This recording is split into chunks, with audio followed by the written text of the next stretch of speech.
Hello, folks. Long time no see, eh? For those who are unaware, at the time of recording, I haven't uploaded anything in around 6 months. Half a year.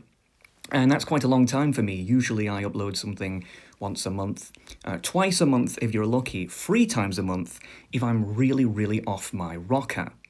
So for me to not upload anything in 6 months, that's quite a long time. And you know what's charmed me?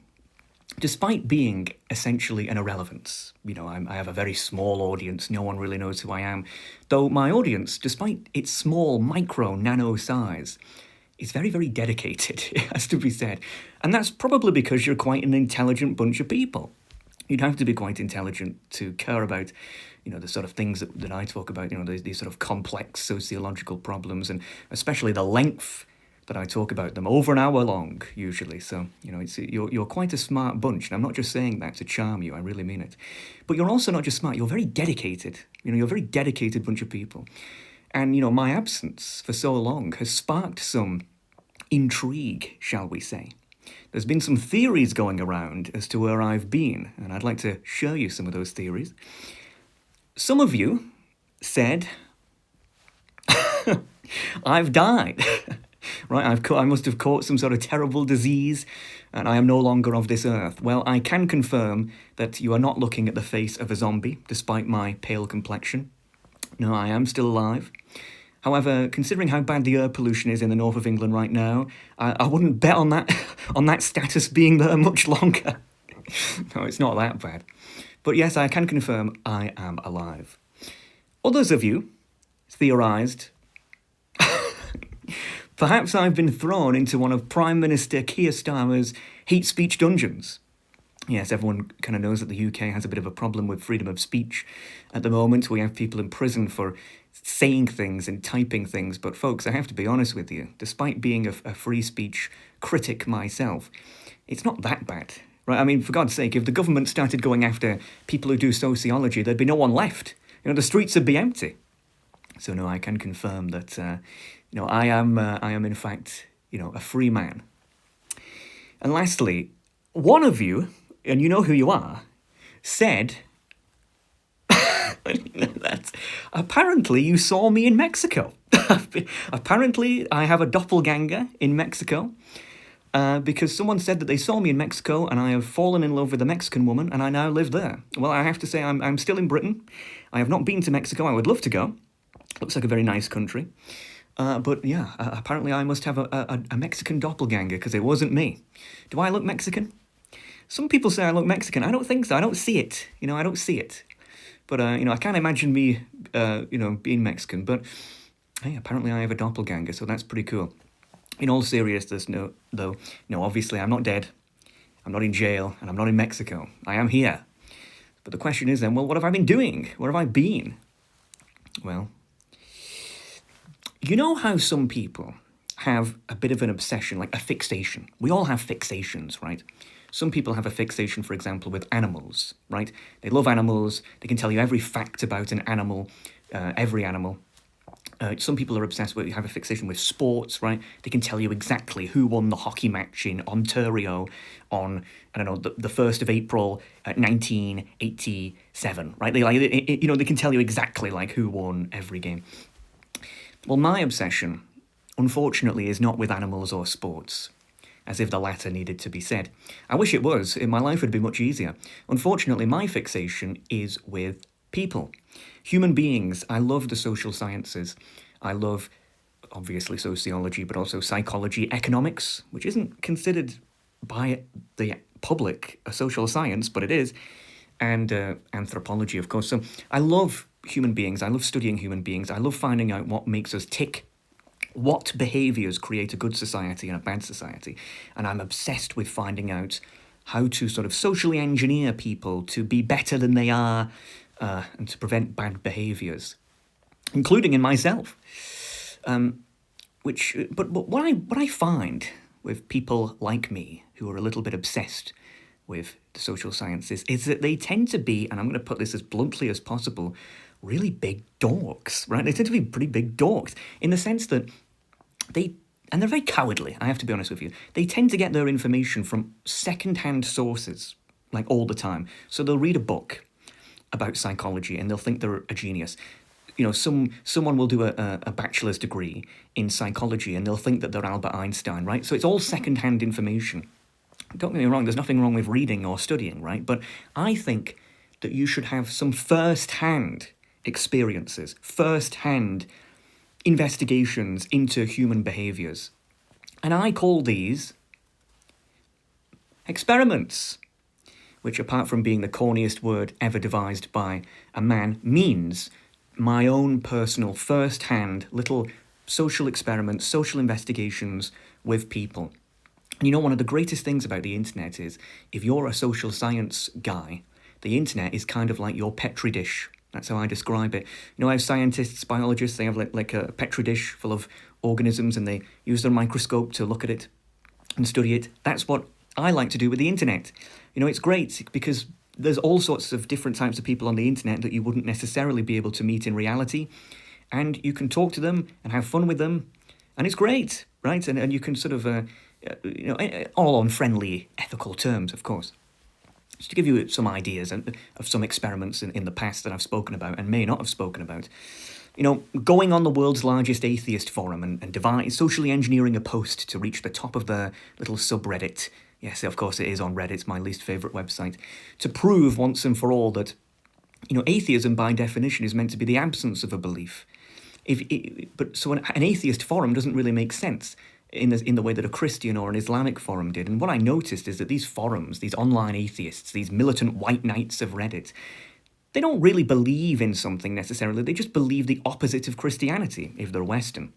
Right? These are people, usually Americans, who grew up, their parents were hyper-religious, and, their parents would threaten to beat them with a Bible over their head if they didn't finish Genesis before bedtime or something like that. It's traumatized them, as such childhood trauma often does. And now they're rebelling in adulthood at every opportunity, throwing religion under the bus, throwing Christianity under the bus, because they can't possibly have a balanced view because they're so traumatized by their childhood.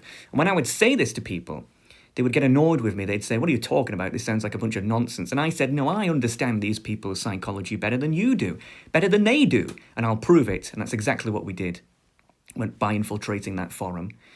And I really appreciated the 6 months of Reddit membership, or whatever the hell those geeks call it as well. Thanks for that, fellas. That was really nice.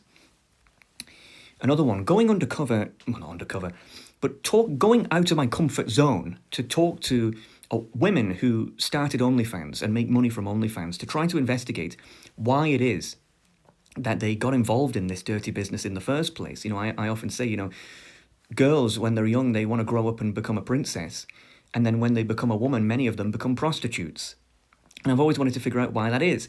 It's very easy when you're on the conservative side of the social aisle to just dismiss these people and just say, well, it's because they're whores or something like that. But, all human beings have a story behind them. It's so easy to just dismiss the other. I wanted to figure out, what's going on in your life? How did you end up in this situation? Is it really just all about the money?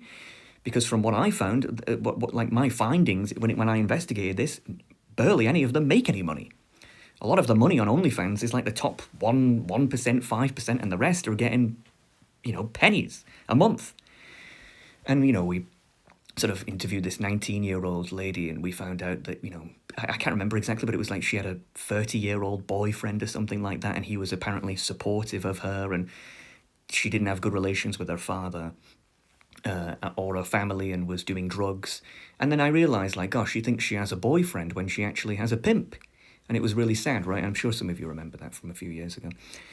In talking to strange masochistic men on the games digital distribution platform Steam, where my friend found these strange men who would buy you free games if you insulted them and talked down to them, and they wanted this, they wanted this voluntarily. And that was an interesting investigation into sort of how perversion can make people do very, very stupid and silly things. They're compulsed to do very, very stupid and silly things because they've surrendered fantasies of lust, which should be kept in their head, and they've expressed them in reality, and they shouldn't be doing that. It's very unhealthy for them. And of course, I don't think I ever actually made anything on this, but going undercover in flat Earth voice chats and group chats and talking to these people from a neutral perspective, not just going in there like many people do and just making fun of them, like, oh, you believe the earth is flat, you're an idiot. You just get banned. I wanted to find out, how did you end up, genuinely believing this? What's going on? And my conclusion was that they weren't stupid. These people aren't stupid people. It's just that they're paranoid people, right? They've lost trust in the institutions of society. And now they're overreacting by not believing anything. And they found like-minded paranoid people. Because when I had done with them talking about flat Earth, they started to talk to me about how the English language is actually a form of magic spell mind control. And I thought, right, these people are paranoid. They're united in their paranoia. Is it a cult? Yes. But at the same time, I can kind of understand how these things happen, given the state of mainstream institutions today, which are snobbish, out of touch, and for the most part, disgusting. So this should give you an example of what I mean, by experiment. And of course, there's been many more that I've not spoke about here. But I like to go out my comfort zone and talk to unusual and strange people firsthand and understand why they are the way they are. And by the way, you should do that as well, because a lot of times you can think negatively about certain people. And when you talk to them, you actually realise, in many ways, they're just like you. Maybe not completely like you, but you can sort of see how they ended up that way. This is especially helpful if you hate certain people, because you'll actually start to sympathise with them. And you'll start to, you might not like them, but you'll at least view them neutrally. You'll see the human behind the sort of propaganda, if you would, or the propagandized false satanic villain that you have in your head. It's very helpful, actually. But I wanted to do all these experiments revolve other people. I wanted to do something that tested me, that tested my abilities and my relationship to humanity. And you can already tell, I'm sure, by the title, but we are, of course, talking about what no internet for 6 months taught me. It should be said that when I say no internet for 6 months, as you will see later, there was some internet. But don't worry, I'm not scamming you, right? You will find out, why I think that should be in speech marks later. But before I go into what my disappearance from the internet taught me, I'd like to talk about what inspired this. If you've been watching me throughout 2024, you'll notice a trend, and that is that the productions and lectures I've made have been all about, well, not all about, but mostly about the internet and its negative effects. I don't know what happened to me starting in 2024, but I started to realise that I had a very, I wouldn't say me, but me and the rest of humanity had a very unhealthy relationship with the internet, and it bothered me a lot. I started to see how it, and I know it sounds cliche, because a lot of people talk about this in the 2020s. I think it's not just me, like a lot of people are starting to realise, damn, this is really not good for us. But it really started to bother me. And so I started to look into, what's going on here? Like, how is the internet changing us? And how, because in many ways the internet has been great, right? But in every way the internet has been great, it's also been negative. And so I'd like to talk about that. Some of these I've spoken about before. I've made entire lectures or productions on, but it's worth going through them again for brevity's sake. So let's start off with the virtual panopticon. Let's talk about that. So when I was young, I described the internet as being a place, right? So I grew up in the 90s and the early 2000s. That's when I was a child. And everyone back in the day, whether you came from a middle class or working class household, unless you were really, really poor, you had one of these things in your house. And this shrine, which is what it looks like, really, in retrospect, was a shrine to the internet. And it was called the family computer. And I have to stress to you, today we have all sorts of devices that connect to the internet. I mean, in your house right now, you probably have double-digit devices that can connect to the internet. Televisions, almost all televisions are smart televisions. Hell, I've heard that some fridges connect to the internet. I'm not sure why you'd want your fridge to connect to the internet, but if you do, it's there. But back in the day, the only thing that connected to the internet in your house was the family computer. This was your gateway to the online world. And, as you can see, it had a CRT monitor, mechanical Microsoft keyboard, a ball mouse, not a laser mouse, a ball mouse, if anyone remembers them. Gosh, I feel like an old man here. I'm only in my 20s, but I feel ancient. It's amazing how much the world has changed over the last 20 years. You had the beige box, right? This rectangle box. Everything was beige back then, right? And then you had this desk that had all like your discs in it and the speakers and the printer and all that stuff, right? And again, I want to stress that this was the only place that you could use the internet. You had Windows 95, Windows 98, Windows 2000, Windows Me. If you were really unlucky, I feel sorry for you if you used Windows Me or Windows XP. You would use this sort of, nowadays, prehistoric technology, but back then, cutting-edge technology. And this was the only way that you could use the internet. And I describe it as a place because when you walked away from it, there was no internet, right? So it's sort of like... let's say you went to school, right? You're either in school or you're out of school, right? There's no being out of school when you're in school, right? The school is a building. You're either in it or you're not. That's what the internet was like. It wasn't that you were on or off the internet. It's that you were in the internet or you were out of the internet, right? And again, the family computer was the portal to the internet. It was the only portal you had in the house. I mean, if you were really wealthy, maybe you had 2 family computers, but most people had 1. And they would dedicate an entire room to this or a corner of the room to this. And this was the only way that you could use the internet. When you used it, you were on the internet, you were in the internet. When you stopped, when you were done, you walked away. As soon as you walked away from that computer, there was no internet. You were back in your room or whatever room you were in. This might sound obvious to you, like you might be thinking, like, why are you making such a big deal out of this? But it is a big deal because in 2007, the iPhone was invented.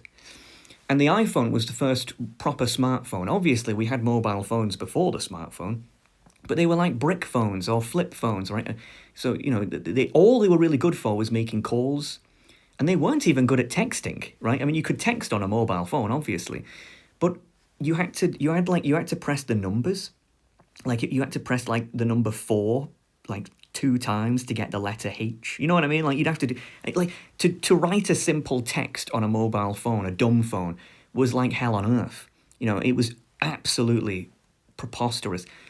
They later released Blackberries, of course, which had keyboards, which people went crazy for, right? But again, all this is ancient technology. The iPhone was the first real smartphone, and what made it smart was that it connected to the internet.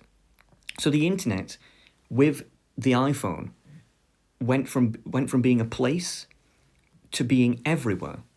Again, the internet went from being a place to an inescapable visor, right? So it's almost like the iPhone, when you wear glasses, imagine if your glasses were stuck to your head, right, forever, and you can't take them off. That's the internet.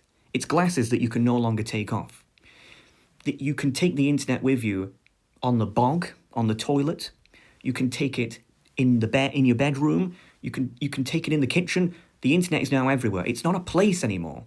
And as soon as there's almost like if you could draw a line between the iPhone and the smartphone coming out and the popularity of the family computer, the iPhone would go up and the family computer would go down. Smartphones killed the family computer.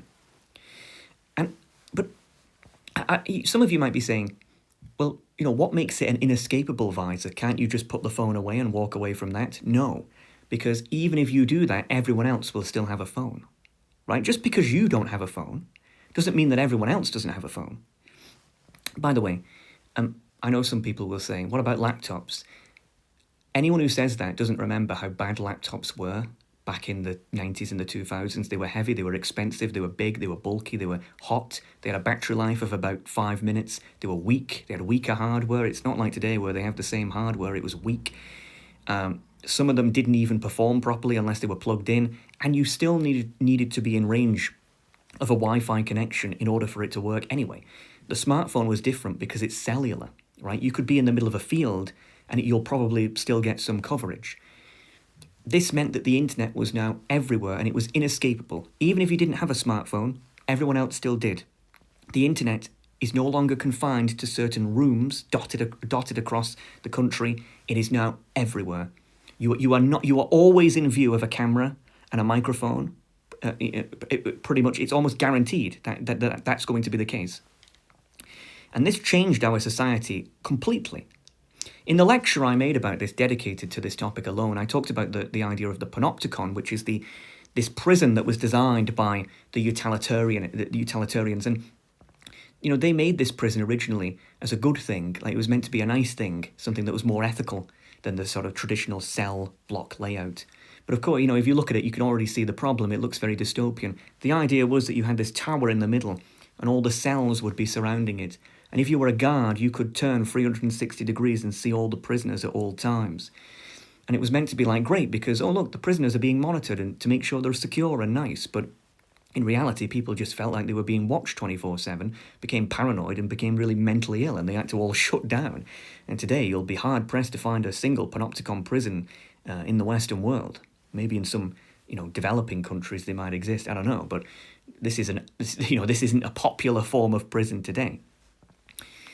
But if you think about it, I've said before, we live in a virtual panopticon now.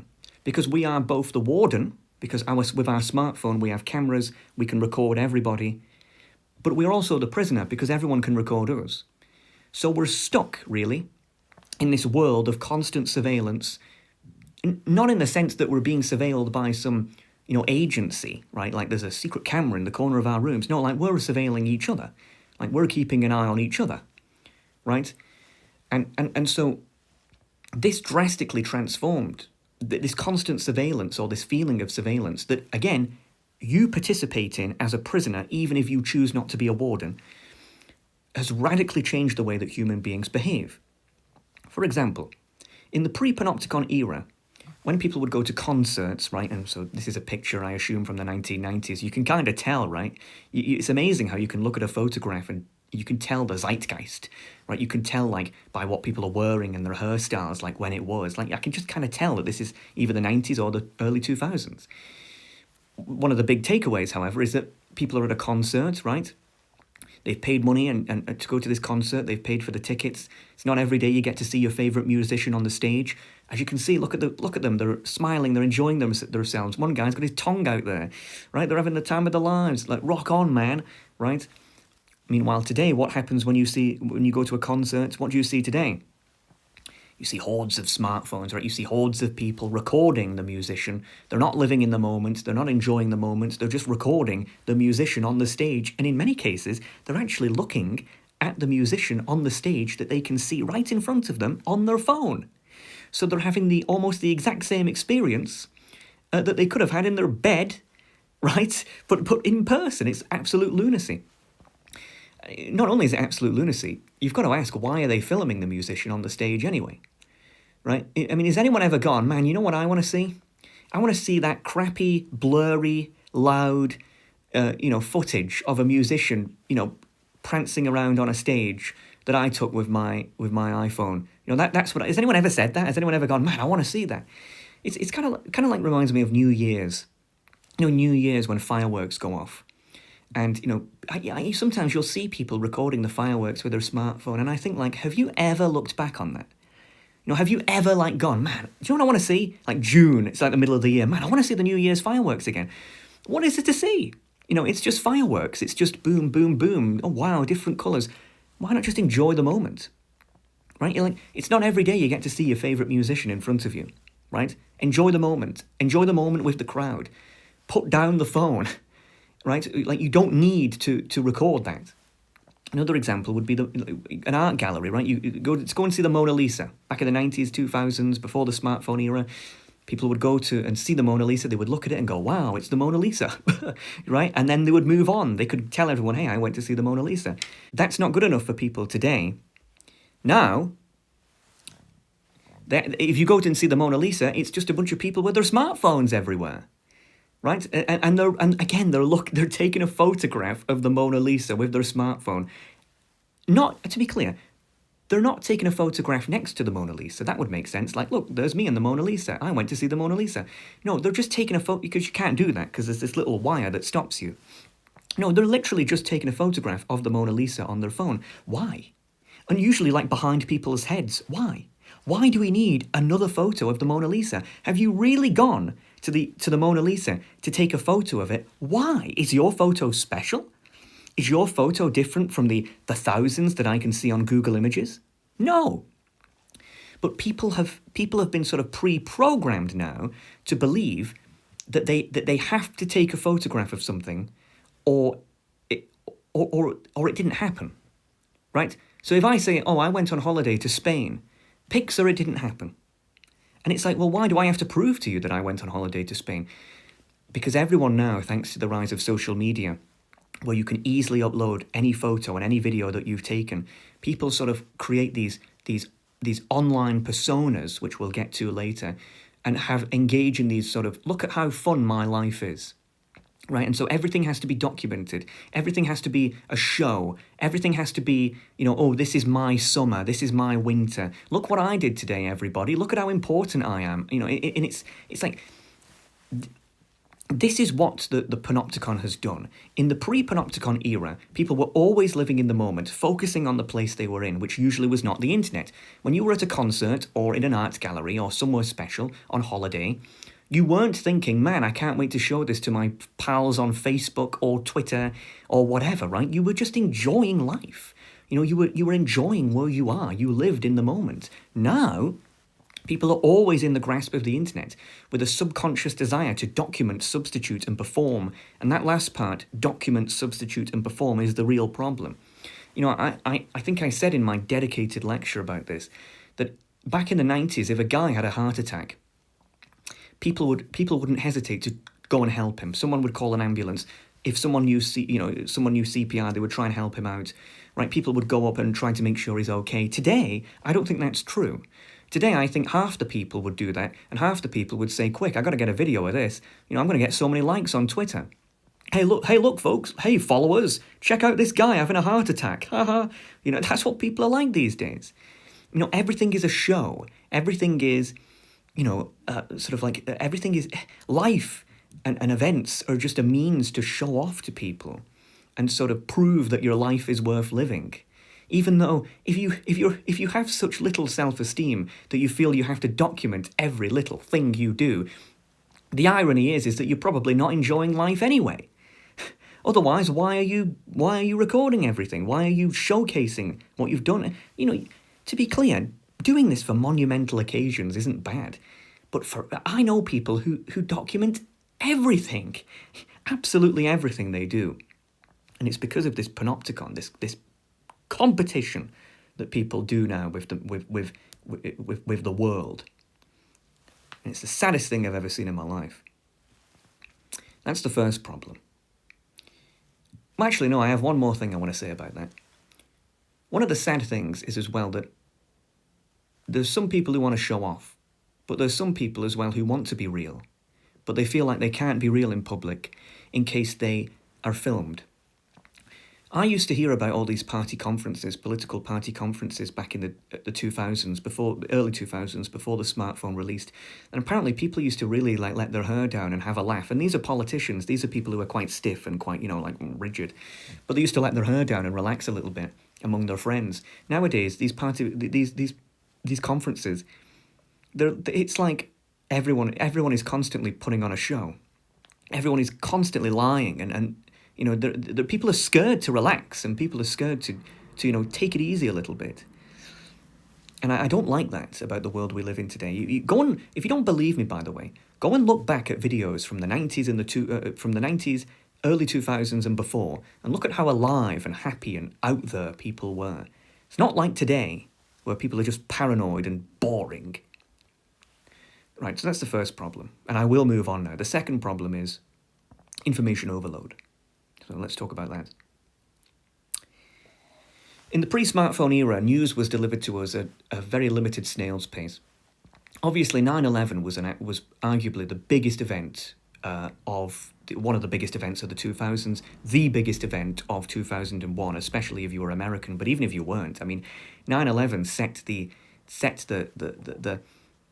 the scene of history for the next 10 and 20 years. The war on terror was still going on in the 2020s, even in some parts of the world, right? And everyone's heard about 9/11. I don't need to explain it, right? I don't need to explain what happened and what a tragedy it was. But here's the crazy thing, right? Believe it or not, on 9/11, there were some Americans who didn't even know that 9/11 happened until a day later, or until many hours later. I read a story, for example, about college students who they went out for a hike in the woods, and when they left, 9/11 hadn't happened yet. And they went out in the woods and they hiked for a few hours, and then they came back and they couldn't find anyone. The whole college was empty, no cars on the road. Everyone's gone. They thought that they were in some sort of movie where people had, everyone had been abducted and they're the only ones alive. They went around the college and they found everyone, either in the gymnasium or the cafeteria or wherever, huddled around one TV like a projector. And obviously, the news about 9/11 was on there, and people were hooked watching it. But they didn't find out about it until many, many hours later. And they live in the same country, right? And you had some people who were going to, and remember, this is one of the biggest events of the 21st century. You had some people who were going to the airport to go on a plane, but after 9/11, all the flights in the United States were grounded by order of the president. All aeroplanes had to ground, no flights. And so you had some people on the way to the airport, getting up in the morning thinking, I gotta go to the airport. And they arrive at the airport and they're told, no, you're not going on the plane, right? And they didn't really understand why. They had to be escorted to a TV to have a look. The point I'm trying to make is that people only found out about news in the pre-smartphone era through numerous ways. Either the internet, in which case they were at the family computer, so they weren't doing anything else. And even then, it's not like people spent all their time in front of the computer looking at news websites. That was just one of many things you could do. News websites weren't as advanced as they are today. The TV, but even then the news wasn't 24/7. The news would come on usually in the morning and in the evening, and that was it. There was no 24/7 news channels when 9/11 happened. People don't know that. You know the ticker at the bottom of news channels that says breaking news, blah, blah, blah, blah, blah, and it scrolls across? That wasn't a thing until 9/11. That was only invented in response to 9/11 as so much news was coming in. People forget about this. Go back and look at news reports in the 90s and the 80s and before. It's very different. And so the news was very limited. Of course, you had the radio, and the radio was basically 24/7. But what did people listen to the radio in the car? What if you had a CD on? And people aren't watching television at work, right? Obviously, news broadcasts, breaking news like this, they would interrupt their usual programming. But unless you're in front of a TV, you're not going to know. Unless you're near a radio, you're not going to know. The point is that news was very limited back then. Same with newspapers. People read newspapers in the mornings. Well, you're not going to hear about 9/11 on that newspaper because it was already printed before 9/11 happened. You have to wait until the next day. Do you understand what I'm trying to say? News was slow and it was a snail's pace. But in the post-smartphone era, news is delivered straight into our hands, borderline instantly. Nowadays, every serious news organization has a news app, right? And you can enable notifications from them. And as you can see here, it's like, Louisville college football playoff hopes all but dashed with blowout loss at Houston. Nick Gordon ordered to pay $36 million in Bobby someone, right? Like, even news that is borderline irrelevant. Like, we're not talking 9/11 level news stories here, 9/11 level tragedies. Just like common news stories, sports, everything. You can find out about it basically within the minute it happens, and so can everyone else, right? I mean, if you're sat at a dinner party and everyone has news and notifications on their phone and a big story happens, everyone's phone is going to ding, ding, ding away. Right, all at once, and that's how you know that something's happened. And so you're all going to get your phones out and go, "Oh wow, what's happened?" Even if you have nothing to do with news apps, scrolling social media, you'll find out the news passively anyway. You probably won't find out about it from in a good way. You'll find out about it in a very biased way, but you'll find out about it. And you can learn things on the internet today that you would never be able to find out, even through traditional media. Things that are going on in completely different countries, different continents, that your national media probably wouldn't even consider relevant to your life. You can find out everything today. And of course this is good, but the problem is people can easily become paranoid wrecks from being overloaded with too much information that is simply beyond their comprehension. I've seen this with my own family members, and I'm sure you have as well, where usually it happens with old people. Like their offspring have moved out and they have too much time on their hands and they don't have a hobby. And so they spend all day looking at the news, and they're constantly worried about World War III happening, or the UK might get nuked by a foreign enemy, or I don't know, like anything. Like they just take the news and go ham with it. They go crazy with it. And it's not just the news, it's also people who use social media too much. They can sort of be, for example, when a mass shooting happens, which is a rare event, but a tragic event, if every time you hear about a mass shooting around the world, or any sort of mass tragedy like some murder or whatever, and you hear about it all the time, you're going to think that the world is a lot more dangerous than it actually is, because you're hearing about events around the world. But yet that's what humans aren't designed to think about the world. We're designed to think about ourselves and our locality. And it can get to the point where you're too scared to leave your house because you think you're going to get shot, right? Because you think crime is much worse than it really is, because you're constantly overloaded with these negative stories. It's not same thing with, you see this with the relationships between men and women. Like, men will hear about women who cheat or have OnlyFans or whatever, and then they'll think that all women are like gold diggers or whores or whatever. Women will hear about men who are like, criminals, and then they think that all men are dangerous. When it's like, no, you're overloading yourself with stories about these people, and in many cases, you're looking for them to confirm your suspicions, so that you don't have to be brave and change something about yourself to improve your life, if that makes sense. People can sort of form cults around these things on the internet, like people who... Corona was a good example of this. Like, you still have people today who are too scared to go out without a mask because they think that they're going to die from corona. And even though they're like perfectly healthy and like 30 years old or whatever, when, most deaths from corona, to my knowledge, were really old people in their 70s and 80s. Like, they've sort of joined these communities where they all lump together and sort of like talk about how dangerous it is. It's like, this is information overload. You can't handle all this information. You can't handle, sometimes ignorance really is bliss.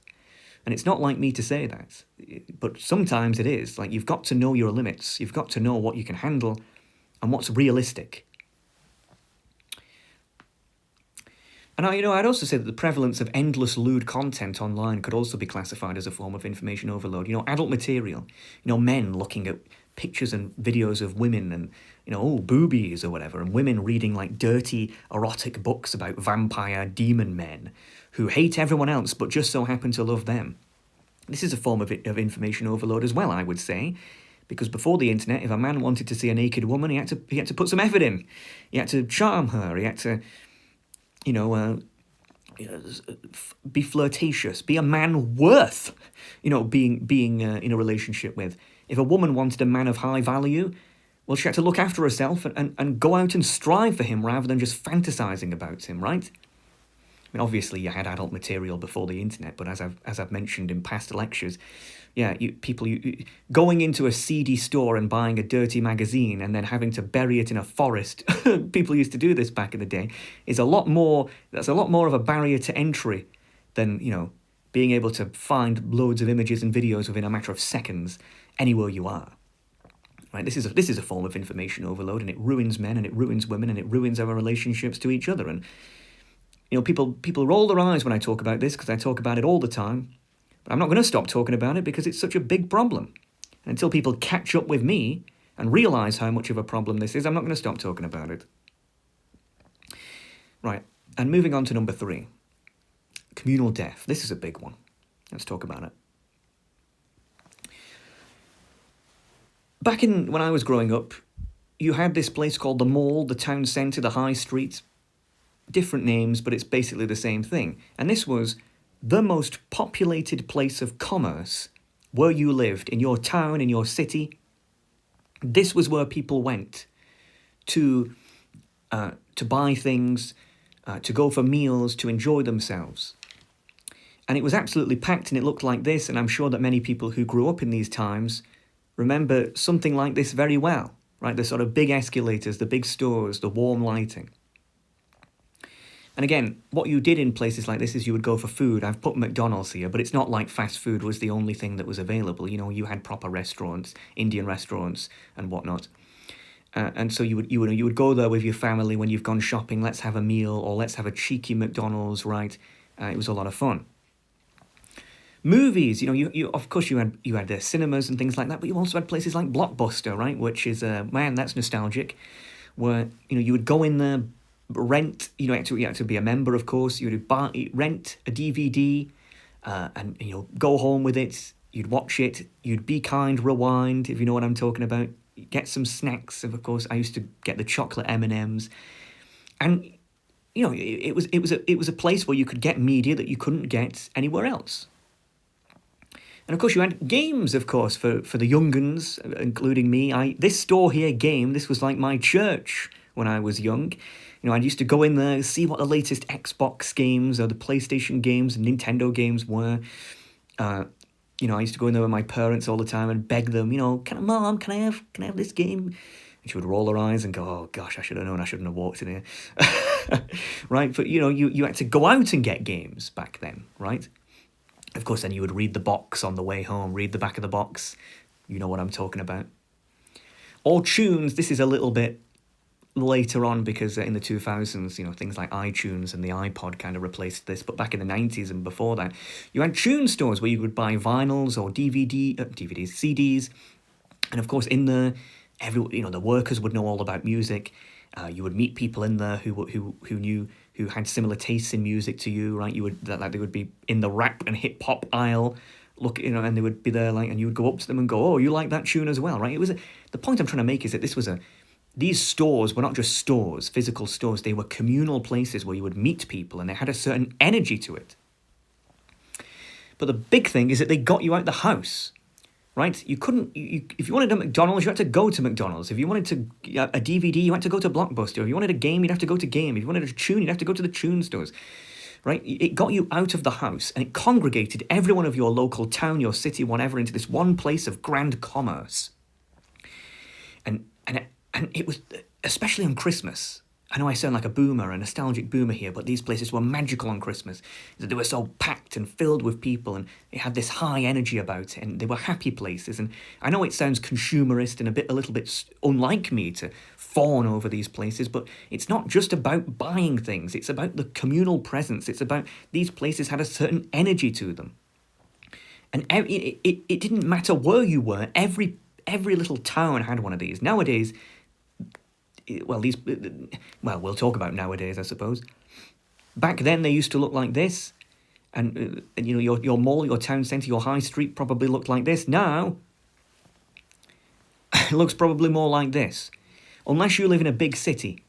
And if you live in a big city, they're probably hanging on by a thread. But if you live in a small town or outside of a big city, your mall, your town centre, your high street probably looks like this: abandoned, derelict, boarded up. Filled with homeless people, filled with drugs, filled with crime.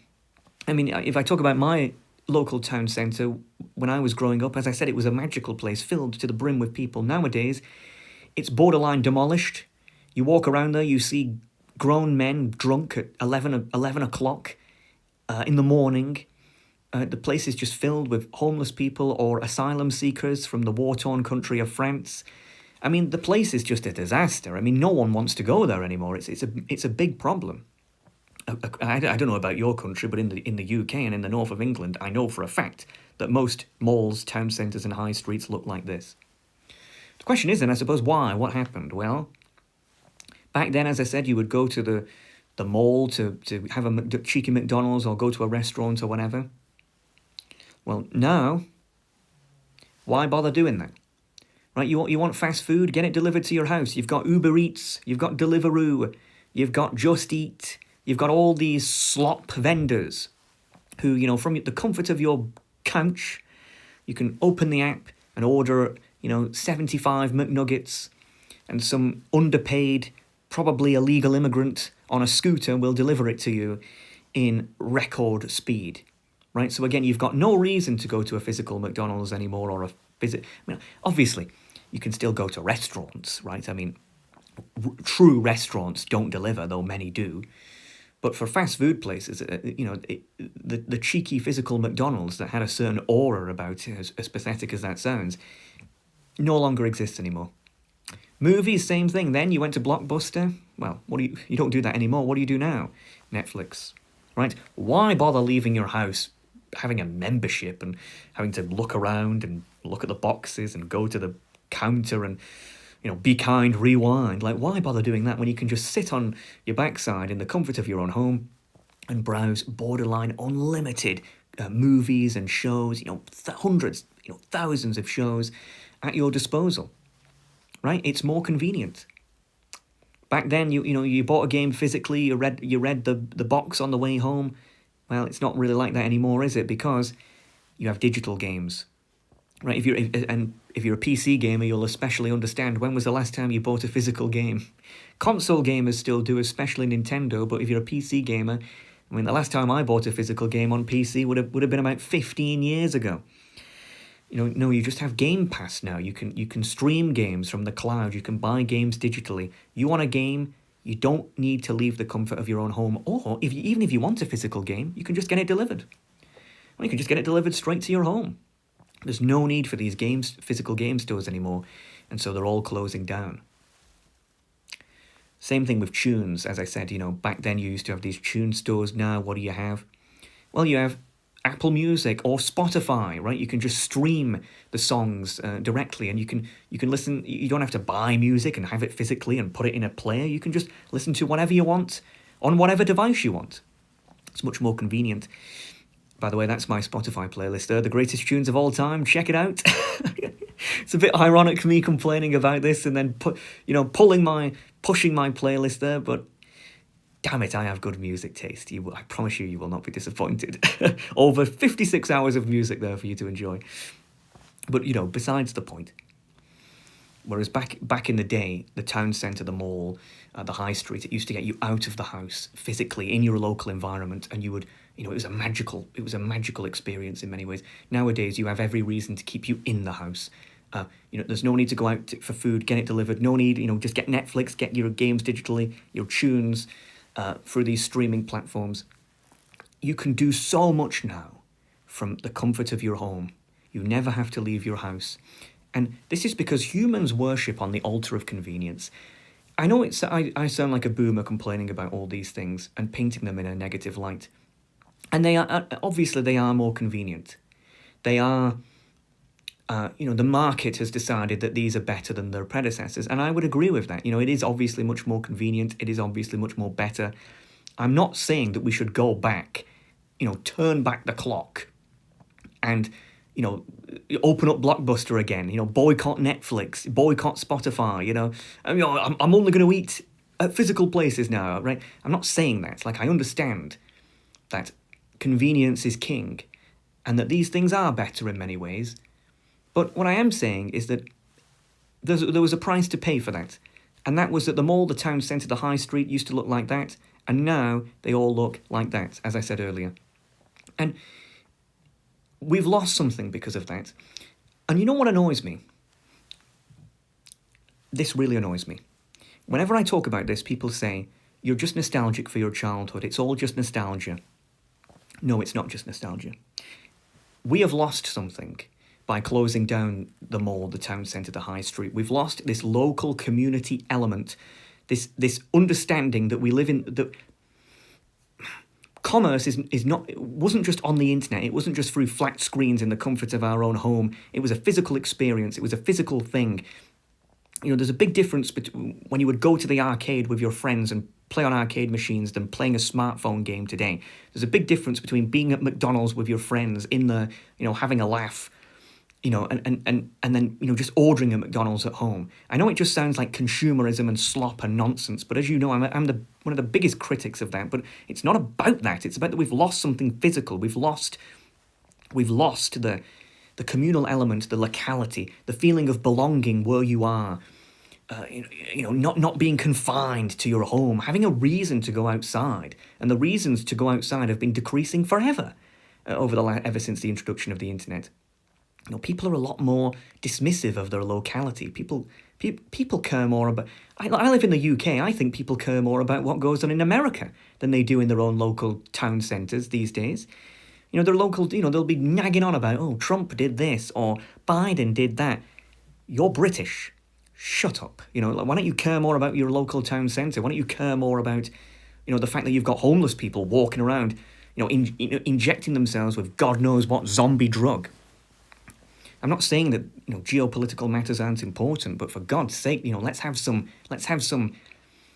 understanding that we are human beings and that we're physical creatures, not virtual creatures. And I hope that makes sense. And I also think that the rise of AI may only make this worse. I'm a big AI fan in many ways, but when I see things like this, I know it sounds stupid, and I know that this is the future of commerce, right? Like, rather than talking to someone like, what do you want? It's much more better to just do it through a menu, and then some computer tells the staff, if there is any staff, hell, it could be a robot who makes this stuff.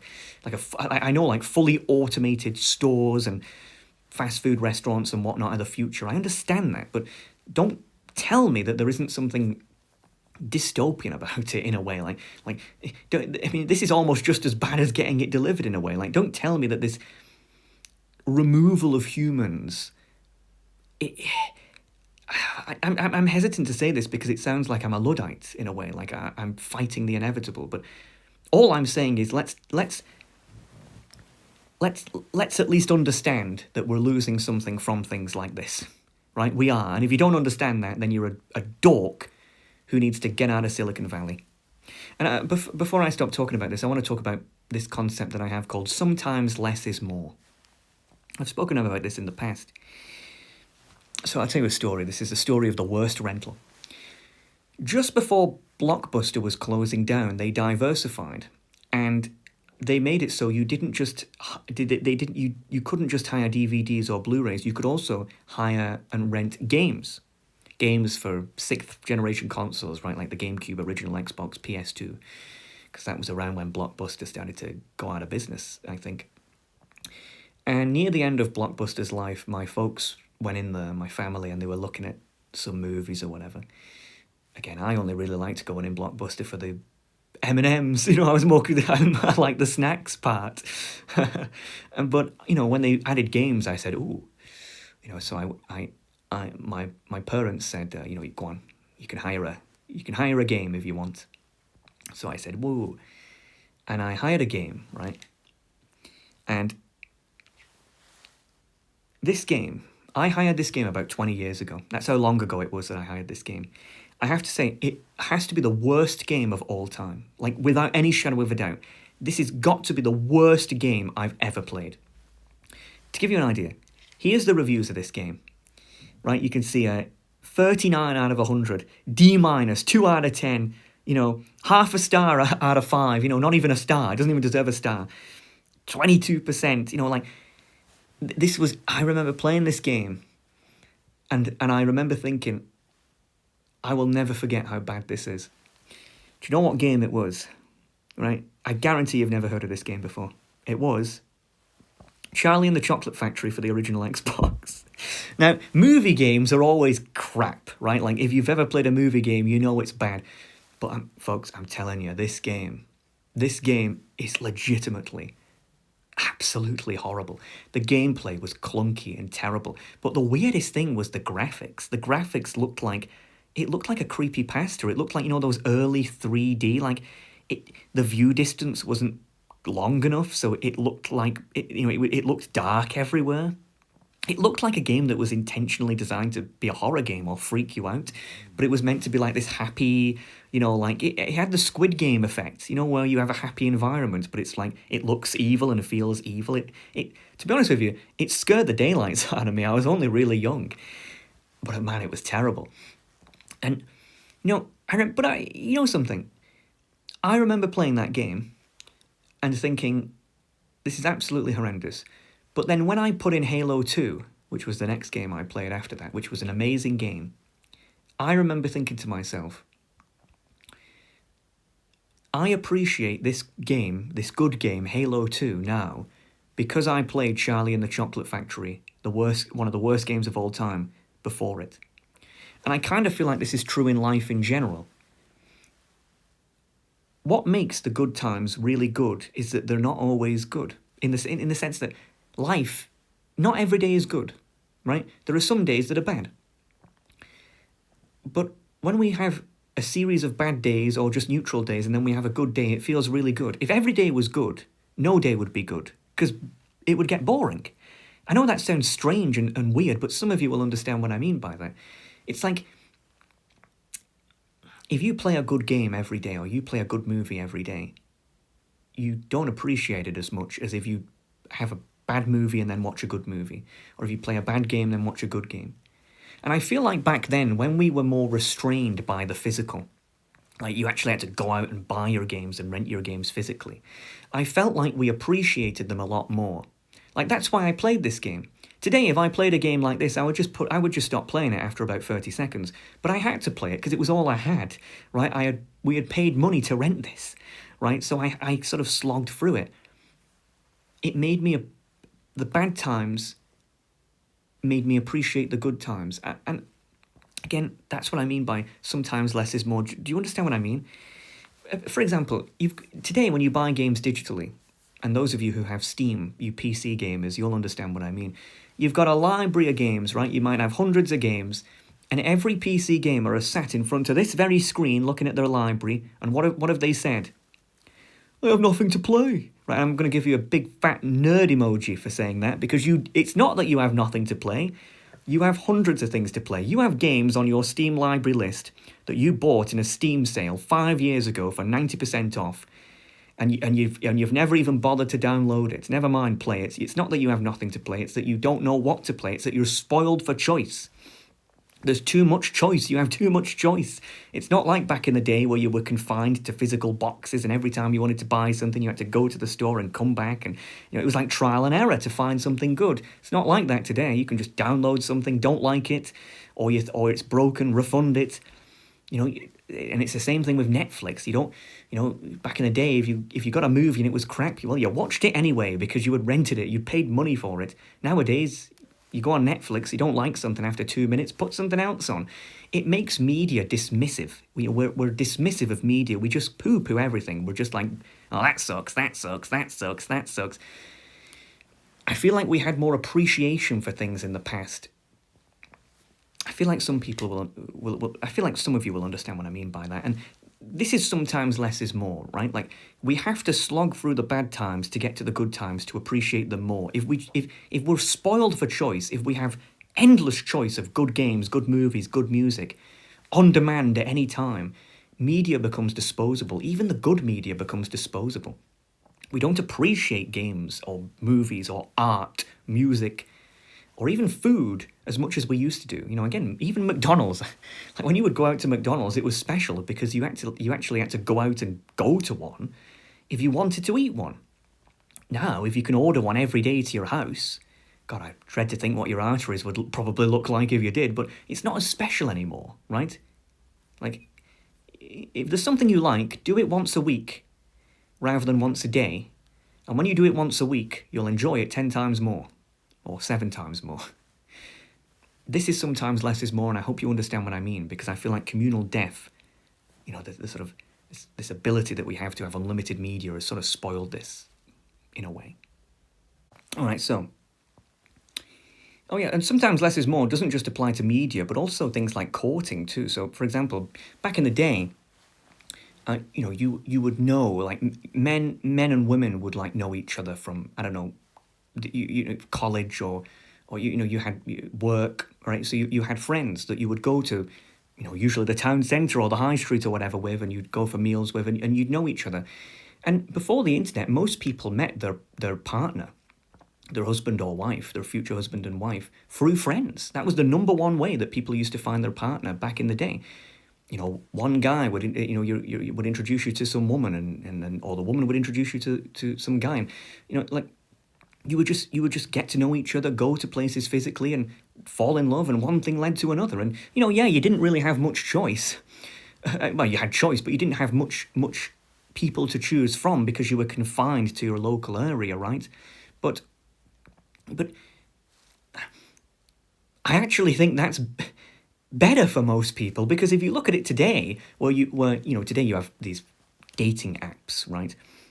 And I don't know, I've never used one of these things, but you swipe left or right or something like that. And so if you're a man, you can go on one of these apps and you can see all the, like, hundreds of women or if you're a woman, you can see even more men, because there's a lot more men on these things from what I hear, and you can sort of dismiss them or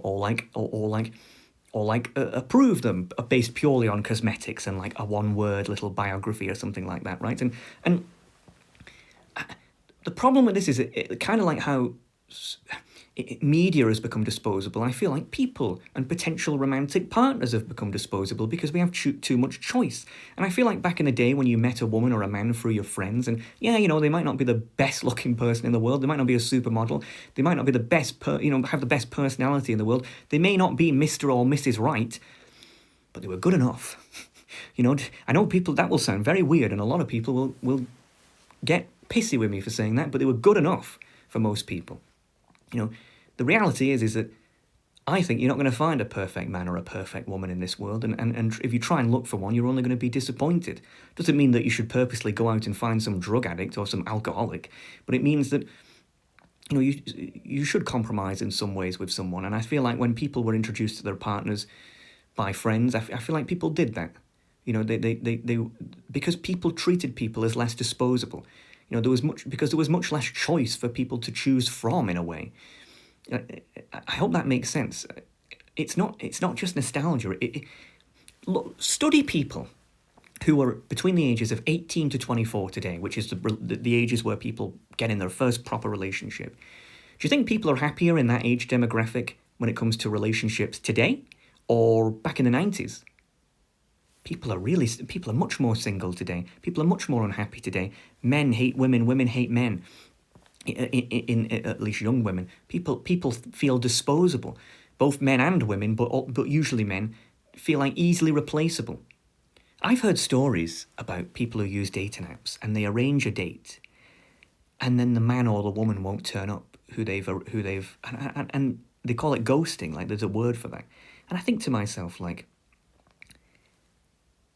what world are we living in where that's acceptable? And when I say this, people will sort of roll their eyes and go, "Oh well, granddad, this is just how it is today." But it's like, yeah, and I'm saying it shouldn't be like this today. It wasn't always like this for the vast majority of human history, and I feel like relationships worked better before this garbage. So that's communal death. So it's these three problems that inspired this experiment. I've not even got to what I've learned yet. This is going to be a long one. But these three things were eating at me. They were bugging me. Like I would notice them in friends and family and in the world at large. And I thought to myself, like, good Lord, like the internet has really been a negative thing for the human experience. And so I started to, well, we'll get into this with number 4, City 95. Let's talk about it. I started to ask myself, what is the solution to this internet world that we now live in, where we're all prisoners in the panopticon, we're overloaded with information, our local communities have died, right? Like, what's the solution to this? And I think in terms of collective solutions before individual solutions, which is very unusual for a Westerner, I would say. If you study politics, Westerners tend to focus on the individual first and then, sludge the collective in afterwards. And, but whereas people in the East, like East Asians, for example, they tend to do the opposite. Like if you study like Japan or China or, Singapore, they tend to go for the collective over the individual. And I have always thought that way. And I feel like I'm stuck. Like I feel like I don't know why more people don't think like that in the Western world, without sounding like some sort of weeaboo or something like that. But it's true. I always think of collective solutions first. And a collective solution that I came up with for this sort of internet problem was alternative breakaway communities, which I spoke about in a production last year, ABCs. And the idea was that I looked at people like, say, the Amish, which I think were the first ABC, where when electricity started to come into fruition, the Amish, which are a sort of Christian group, they were disturbed by the rise of electricity. They thought it would sort of corrupt humanity, or it was quite ungodly, and so they shunned it, and they shunned technology like washing machines and anything to do with technology. Obviously the internet, but everything to do with technology. The car even, they wouldn't use a car. They go by horse, and They build their own houses made of wood and they live on agriculture. They're usually farmers. They have their own cheese shops and things like that. And the Amish have had a very successful society, even if you disagree with them, which obviously I do, considering I'm using technology. I love technology, right? But even if you disagree with them, if you look at the Amish, yeah, they have their problems, but they are a really, really healthy people, physically healthy and usually mentally healthy and very spiritually healthy. They have very high fertility rates, some of the highest fertility rates in the world. They have like 8 offspring. Very few of them actually leave. That even if they go out into the real world, per se, the mainstream society, many of them come back. They're disturbed by it. They view the way we live as strange and bizarre. I'm a big fan of the Amish. Obviously, I would never be one myself, but I'm a big fan of the Amish. I can't help but admire them.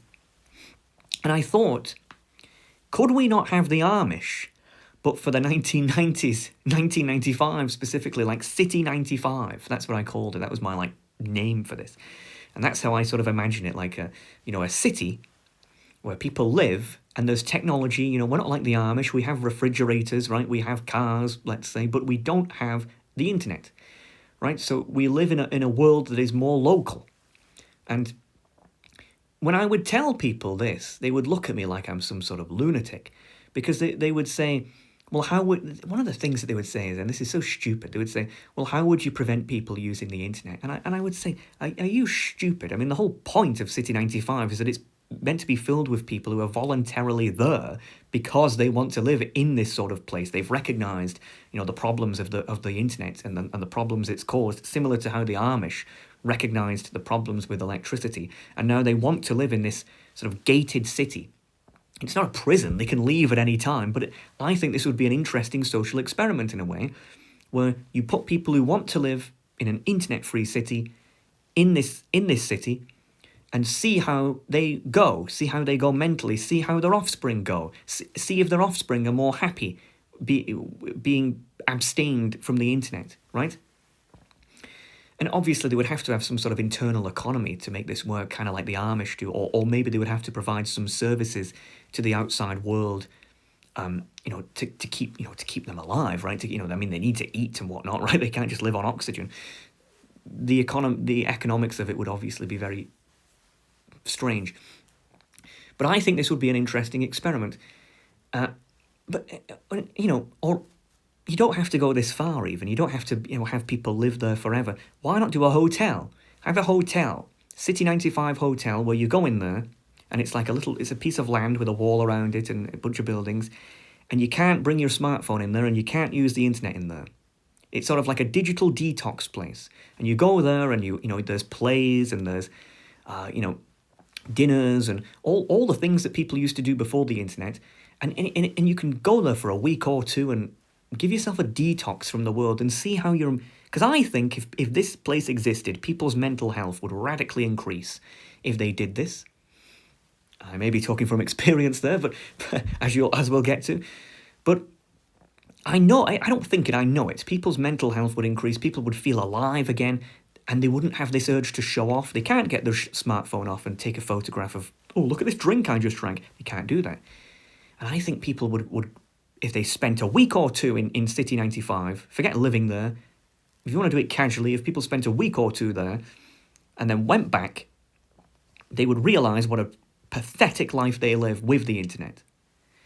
And I'm almost confident of that. I'm almost certain that would be the case. But people say, the problem is, again, there's no point thinking about this, right? Because to make something like City 95, whether it was just even just the hotel, or whether it was the city, you would need $1 billion or more. You'd need Elon Musk money. And that's just to build the place, never mind to advertise and the people who would want to live there, get the message out, vet the people, to make sure that there's no freaks living there or people who would break the rules or smuggle in, the internet, to do this social experiment, whether in hotel form or in city form, the amount of capital involved in that would be ridiculous. And, again, this is the problem with people like myself, thinking in these collective solutions over individual solutions. We come up with these grand ideas, and I know it would work. I know it would prove the point. I know it would. But there's just no capital to put it in reality. And so I had to, you have to stop thinking in terms of collective solutions for things like this. And I said, right, well, forget the collective solution. I don't have $1 billion. What can I do as an individual? And so what I decided to do was take the internet that I use every day and not use it anymore, or trying to use it to as minimal as possible.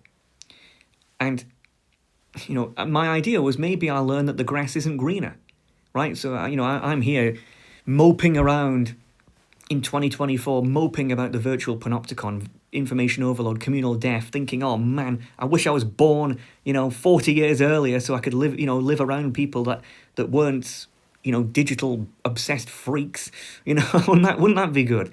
But that was my idea, and maybe I'll learn that the grass isn't greener.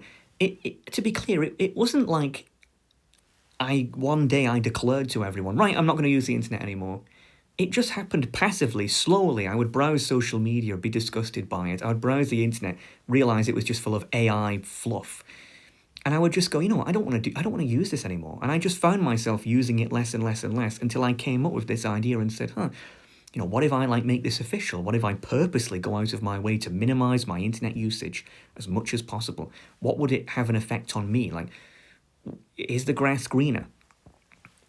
And obviously it doesn't really, again, in many ways, it doesn't really matter whether you abstain from the internet, because the virtual panopticon is still there. As I said, whether you participate or not, information overload is still happening, if not to you, to everyone else around you. And communal death is still there, right? It's still, your town centre's still dead just because you've stopped using the internet. But I thought, let's see what effects it has on my mental health, and let's see if I'll notice anything about myself and the world more. And maybe I'll learn that the grass isn't greener. Well, spoiler, it's complicated, right? It is complicated. So there were some problems that inspired the experiment that we went through. Let's talk about some problems that I learned from the experiment, right? What did I learn from not using the internet? Well, let's start off with number one, Mark of the Beast. Let's talk about it. So some of you Christians will know that the Bible is not a book. It's a book of books. It's a library, and the last book in the Bible, in the sort of in the traditional sort of context of it, is the Book of Revelation, which is a very short book. You can read it very, very quickly, in just a few minutes. But if you read it, you'll probably be quite confused because it's written in numerous translations in a very archaic way. It's very difficult to it's very whimsical and very difficult to. Sorry, I've just been distracted. Look at that guy there, behind the guy with horns. That's me. Do you see that? Look at that. That's literally me right there. I don't know what I'm doing. It's like I'm sniffing someone's shoulder or something. But look, do you see that? Looks just like me. That's crazy. Anyway, sorry. Doesn't it? That's really weird.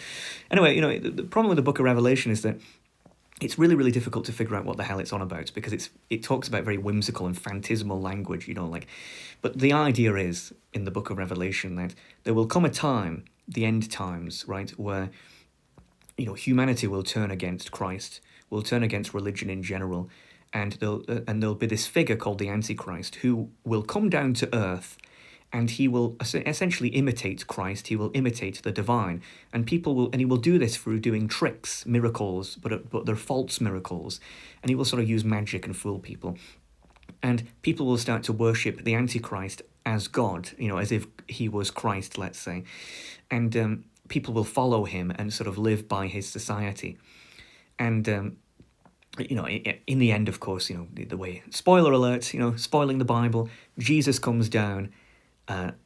Sort of slays the Antichrist with all the people from heaven, right, angels and whatnot, and all of the few people that remained loyal to Christ, to Christianity, the trumpet sounds and they rise up and they're saved, right, and Earth is sort of like saved, in essence, from the grip of the Antichrist. But one of the things that the Antichrist does during his reign of terror over humanity, his deceptive reign, is he implements this thing called the Mark of the Beast. And the Mark of the Beast is this sort of, it's sort of this way to control the economy, in a way that when the Antichrist rules the world, every person must get the Mark of the Beast, the mark of the Antichrist, or otherwise he can't participate in the economy, right? So there is no currency in the traditional sense. It's not like you can just give someone a gold coin and get get a cow or something. Like, you are literally not allowed to trade. And so it's sort of implied that the few remaining Christians are essentially poverty-stricken, right? And they're like, they have every incentive materially to give up and just join Team Antichrist, but they don't, which obviously makes it more admirable. And of course, there's many other things in the Book of Revelation, right? You can talk about the whore of Babylon, Gog and Magog, but this isn't a theology lecture, right? But all you need to know is about the mark of the beast, right? And I noticed when I went out of my way to not use the internet, to not bring my smartphone to places in public, that there's a lot of barriers.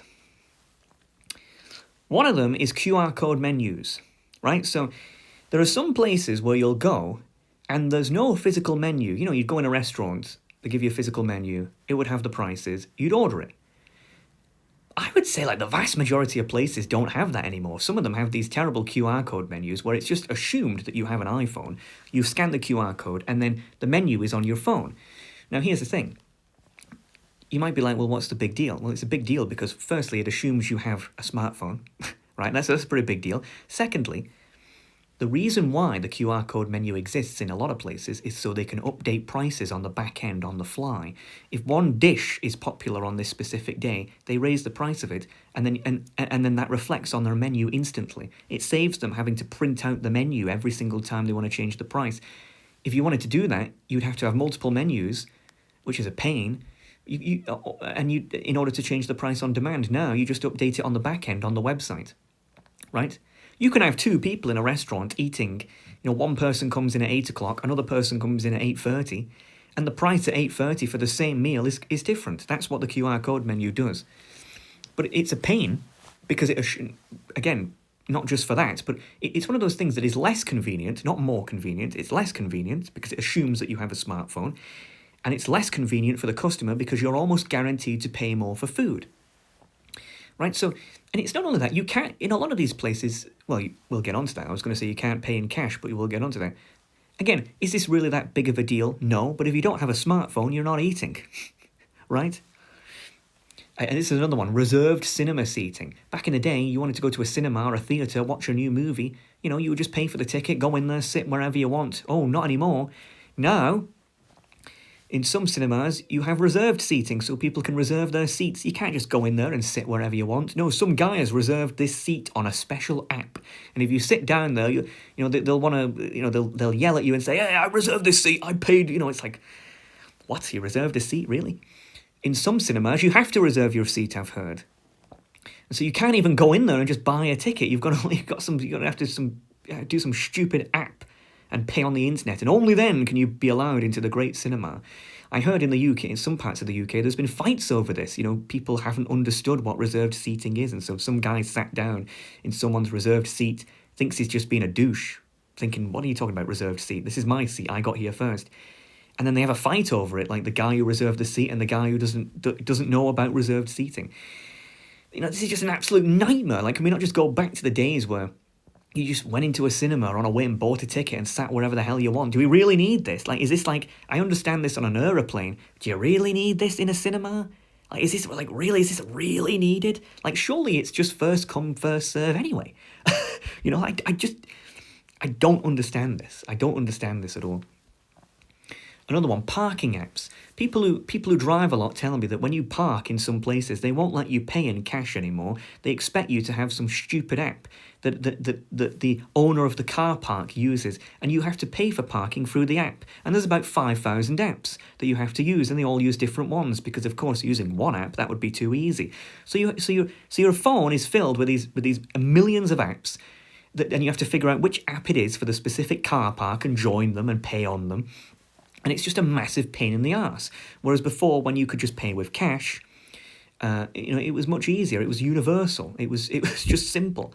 Not simple anymore. I hear this is more of a problem in America than the UK, but any problem that is a problem in America will inevitably become a problem in the UK because we just follow them and do whatever the hell they do.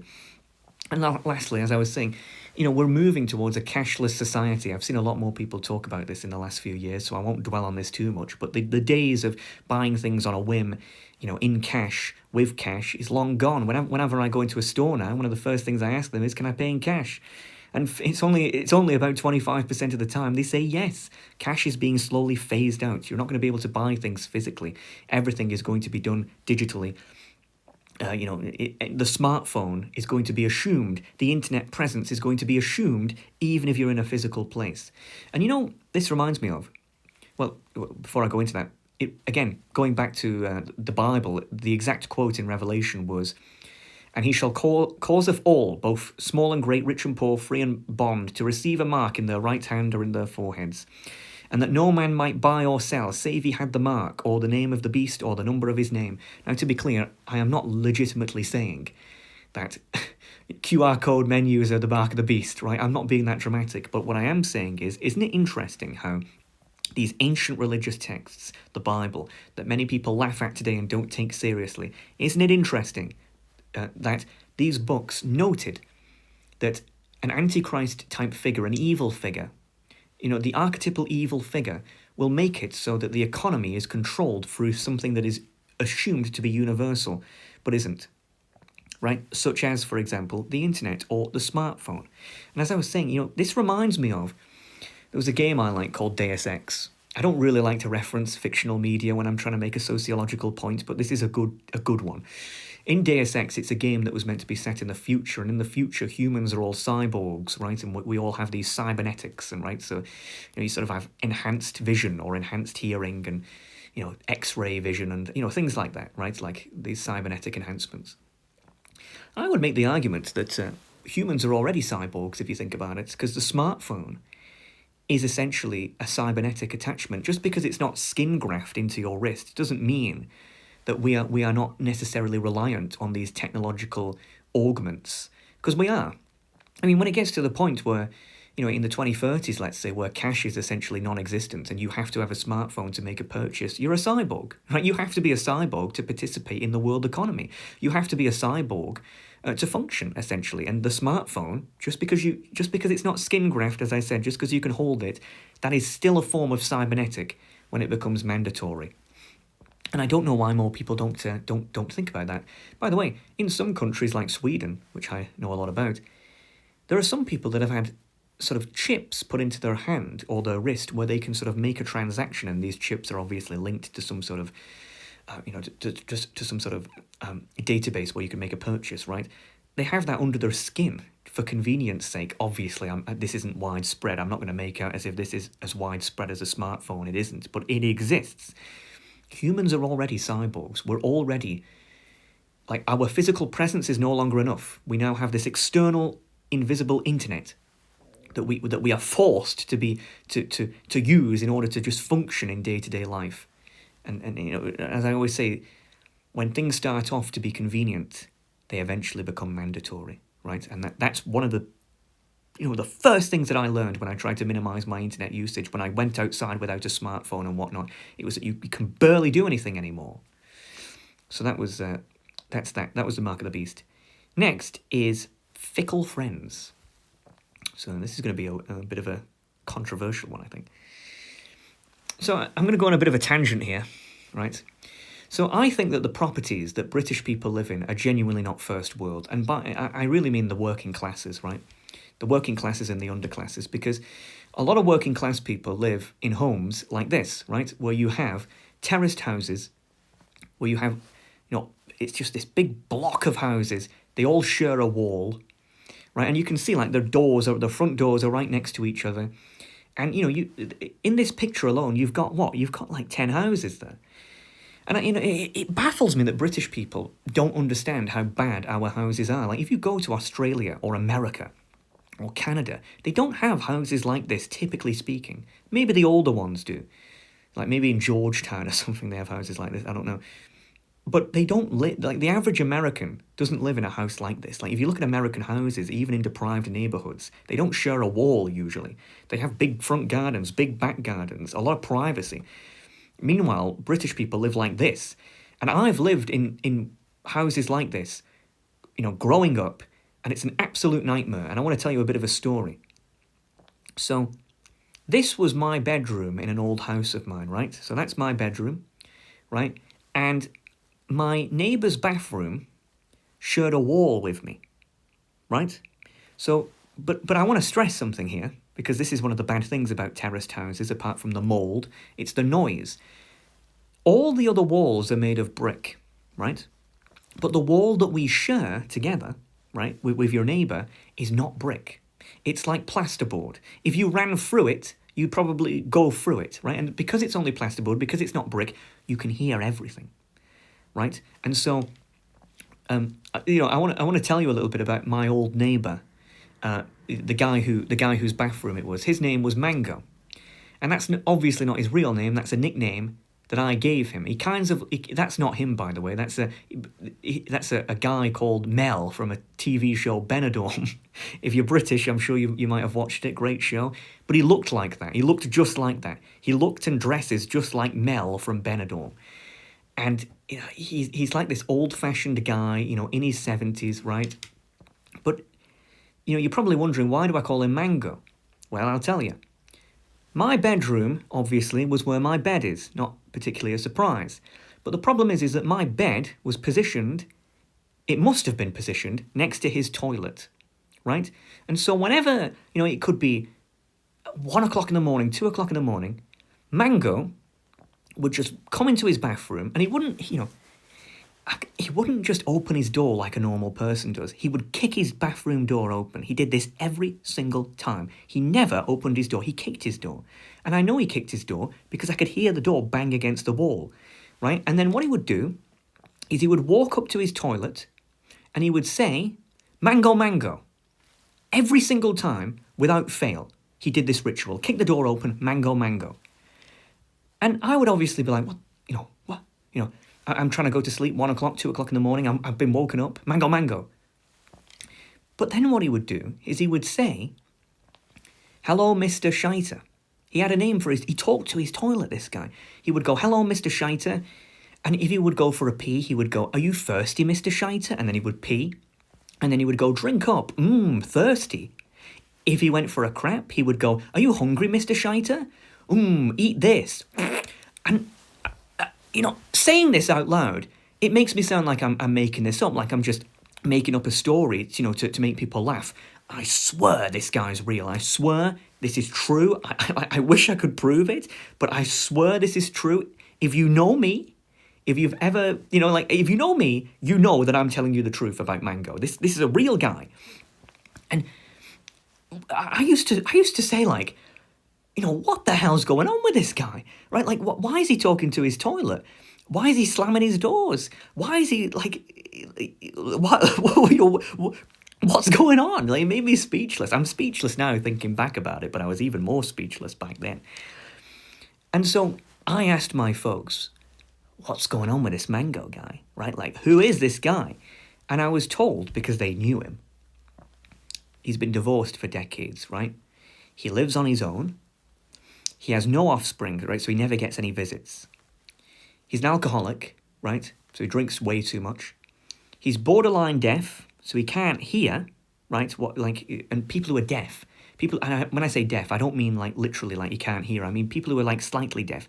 They talk louder so they hear themselves. So he doesn't realize how loud he is. But apparently he's polite in public, right? So if you meet him in public, if you meet him out in the street, he's apparently a really nice guy, like, "Hey, how's it going?" Well, meanwhile, you'd never think this guy talks to his toilet, right? So I thought to myself, like, right, I know why this guy is the way he is now, because he's on his own too much. He lives on his own. He has no friends. He's old, and he spends way too much time on his own. And because he spends too much time on his own, when human beings are communal creatures, and when we spend too much time on our own, we talk to ourselves, right? Like we sort of make, like this is just what people do. And Mango is almost like a sort of chronic example of that. Like, this is a guy who's lived on his own for years, and he has gone so crazy. Like, he's talking to his toilet. And I want to stress, by the way, I never went out my way to purposely try to hear this guy. You could just hear him. Even if you tried not to hear him, you would hear him. And it wasn't just his bathroom that you could hear him. Sometimes you could hear him through the wall in other rooms. Like, he would be in his living room talking to the TV, like, yeah, great. Like, if he was watching the news and he liked a story, he'd be like, yeah. Like, again, it was just so, like, this guy was just so strange, like, such a strange guy. But he was an example of what happens when you spend too much time on your own. Now, you might be thinking, well, Alex, this is a pretty interesting story, but why am I telling you this? Like, what has this got to do with the internet? Well, we'll get back to that in a moment, but keep Mango in the back of your head. Similar to the mall, the high street, the town centre, people used to go, in Britain at least, I can't speak for other countries, but in Britain, people used to go to what was called the pub, the hub, the world of the physical, right, the local. And these were places where adults would go when they're off work and to socialise. They would have a drink or a smoke when that was allowed, and they would just talk to each other. It was like a place of socialising. And again, I use the term the local because they were local. As in, if you lived in the UK, and people who live in the UK, you'll know what I'm talking about. They back in the 90s, there was a pub within 5 minutes walk of everyone's house, right? Like, you could, like, people used to do a thing called a pub crawl, right, where you would go from one pub, get drunk, then walk to another pub, get drunk, then walk to another pub and get drunk, and you could go to 3 pubs within 15 minutes walking distance, right? Like, there was loads of these pubs, but the reason there was so many is because they were so popular. They didn't have a rotating clientele, however. It was called the local because local people went there. You would go to your local pub, right, and that was filled with the same guys, the same ladies, pretty much every single day or every single week, right? And that's how you socialised with people with your neighbours, with people in your local vicinity. It was a local place where people knew each other. You might wonder, why am I talking about these things like they're a thing of the past? Because, they still exist today. Well, the reason I'm talking about them as a thing of the past is because they're declining in popularity and most young people don't go to them anymore. If you look at the statistics for how many pubs have closed down in the 2000s, the 2010s and the 2020s, they're nosediving. You may have noticed this if you live in the UK and your local, wherever you are. Your local probably is no longer existent. But, and so why is that? Why are they dying out? Well, I believe that the world of the physical has been reduced to 2 extremes. Today, if you're a young person and you want to talk to people physically and get to know people physically, not in that way, but like talk to people in the real world, there's 2 extremes you can go to. Firstly, you can go to a low-class nightclub. These are everywhere. They're all over the place in the UK, and they kind of look like the DMT realm, right? Looks like you've took dimethyltryptamine. Flashy lights everywhere, loud dubstep music. But these places I call them low class for a reason, because they're low class. The kind of people who go there are the kind of people who do drugs in the toilets. And, without sounding rude, the guys are usually just there to get laid, and the women are usually there because they don't, like, well, to be honest, I don't think the ladies know even why they're there. But they're terrible places. They have a bad reputation for a reason.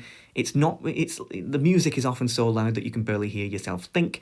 I would, without sounding like a snob, I refuse to go anywhere near these places. They're absolutely disgusting, filled with low-class, dirty, trashy people. And I'm not trying to be rude, but that is the reality of the situation. They're usually filled with people who have drug and alcohol problems and are shameless, wearing borderline no clothing. They're horrible. The other physical extreme is that you have these high-class members clubs. And these are places where, you have to have a membership. You have to pay a membership fee. And you go there, and it's usually a bunch of guys who are wearing, dapper suits. But they're very boring places because people just go there, smoke cigars. Everyone's obsessed with cigars. And they just talk about, like, oh, the ring gauge on this one's really good. Well, God, I love this Davidoff number 2. Like, what? Like, what do you... Like, and like, it's just... And the problem is that the average Joe can't get in these places anyway because they're gate-kept, right? You have to be a person of sophistication, or more accurately, you have to be a person of high standing. You have to be like a banker or like, a CEO or something. And so if you're a young person, if you're in your 20s, the chance of you getting in a high-class members club is almost like 1%. Like, what have you done in your life to warrant being given membership in these clubs. Like maybe if you're the son of, like your dad's like a banker, maybe you'll be able to get in through him, like nepotism. But if you're the average Joe, it doesn't matter how sophisticated you are or whatever, or how worldly you are, you're not getting in, right? Like the barriers to entry are too high. And even if you do get in, as I said, all they talk about is cigars and, business or whatever, right? So it's not even a place to relax, really. It's almost like they're putting on a show to show how classy and snobby they are. Like, oh, look at me, I'm in a club, I have a cigar, I'm so cool. It's like the opposite of the low-class nightclubs. Like they have no class, they have no shame. They walk around with no clothes on. These guys try too hard. It's like they're trying too hard to seem like cool. So, if you haven't noticed yet, the average, the traditional pub was the middle ground for the average person, right? The average person that was their place. It wasn't the nightclub for low class trash. It wasn't the high members class, the clubs where you had to be a banker to get in. It was the pub, and the pub was filled with your neighbours. It was filled with people like you. No one was trying hard. People were relaxing, and that was where people socialised physically. But that's not the case anymore, because they're all shutting down, because now what happens? The internet has naturally become the social choice for the average person, right? Young people don't go to pubs anymore, or they're local anymore. Instead, they spend time indoors talking to people on things like Discord, or on I don't know, video games or Steam or whatever. To young people in 18 to 24 is the demographic I'm really talking about, or people in their 20s in general, really. They don't view the locality generally as meaningful. A lot of people have friends who are online. A lot of people have friends who, well, actually, we'll get into that right now. This is why this is partially why the internet has took the place of the pub. I started to notice, when I started to minimise my internet usage as much as possible, that well, here's a story. I was reading a book, and when the sun comes out of the clouds and everything becomes really light for a minute, right? And then when the clouds go over the sun again, it goes back like darker again. Like, you know what I mean? When that happened, I was reading a book and I said out loud, there's no one else in the room, I said, wow, that's beautiful. And I was saying, like, look, my page is gone golden, right? Because the page went white to gold because of the sunlight. And I remember, and I noticed, wait, I'm talking to myself. Like, I'm actually talking to myself. And I realised I'm becoming Mango. Like, it's only a matter of time before I start giving my toilet a name. It really freaks me out, because I don't usually talk to myself, right? Usually because I'm talking to so many other people. But when I started to minimise my internet usage, when I said, no, I'm not going to use the internet as much anymore, I noticed that I started to resemble Mango. I was talking to myself. I was just becoming like this antisocial creature in a way. And as I always say, human beings are communal creatures. We're not designed to be on our own. We're not, and we start talking to ourselves as almost like a coping mechanism for being on our own. And I realized, like, well, what? Why am I doing this to myself? Like, why am I purposely going out of my way to not talk to the people I know? And so I ended up having to crawl back to the internet. I had to go to, not fully, but when I would get messages from people, I had to say, well, I have to respond. Like, I have to respond. If I don't respond, people are going to think that I don't like them. People who I've known for years, friends of mine. But not only that, this is damaging me by not talking to people. Like, yeah, I understand I want to minimise my internet usage as a medium, but if I do this, I'm going to become Mango, and I'm going to alienate the people I know, because the primary way that people communicate is now on the internet. And this is a big problem that we have today, because the internet turns friendships, all friendships, fickle. For example, this is the free kind of friends that most people have, right? Firstly, you have what I call the childhood expat. So these are people who you grew up with. You might have gone to school with, they might have been your neighbours, right? But what happens these days is, it's not like back in the day, in your parents' generation or your grandparents' generation, where people would live in the same town or the same city forever, right? That's what most people did, especially in the working class. Now people go off to higher education or to university, which is usually in a different part of the country. And when they get a job, they don't come back to their hometown. They move to, maybe the big city like London if you're in the UK. This is a big problem, in a lot of northern towns.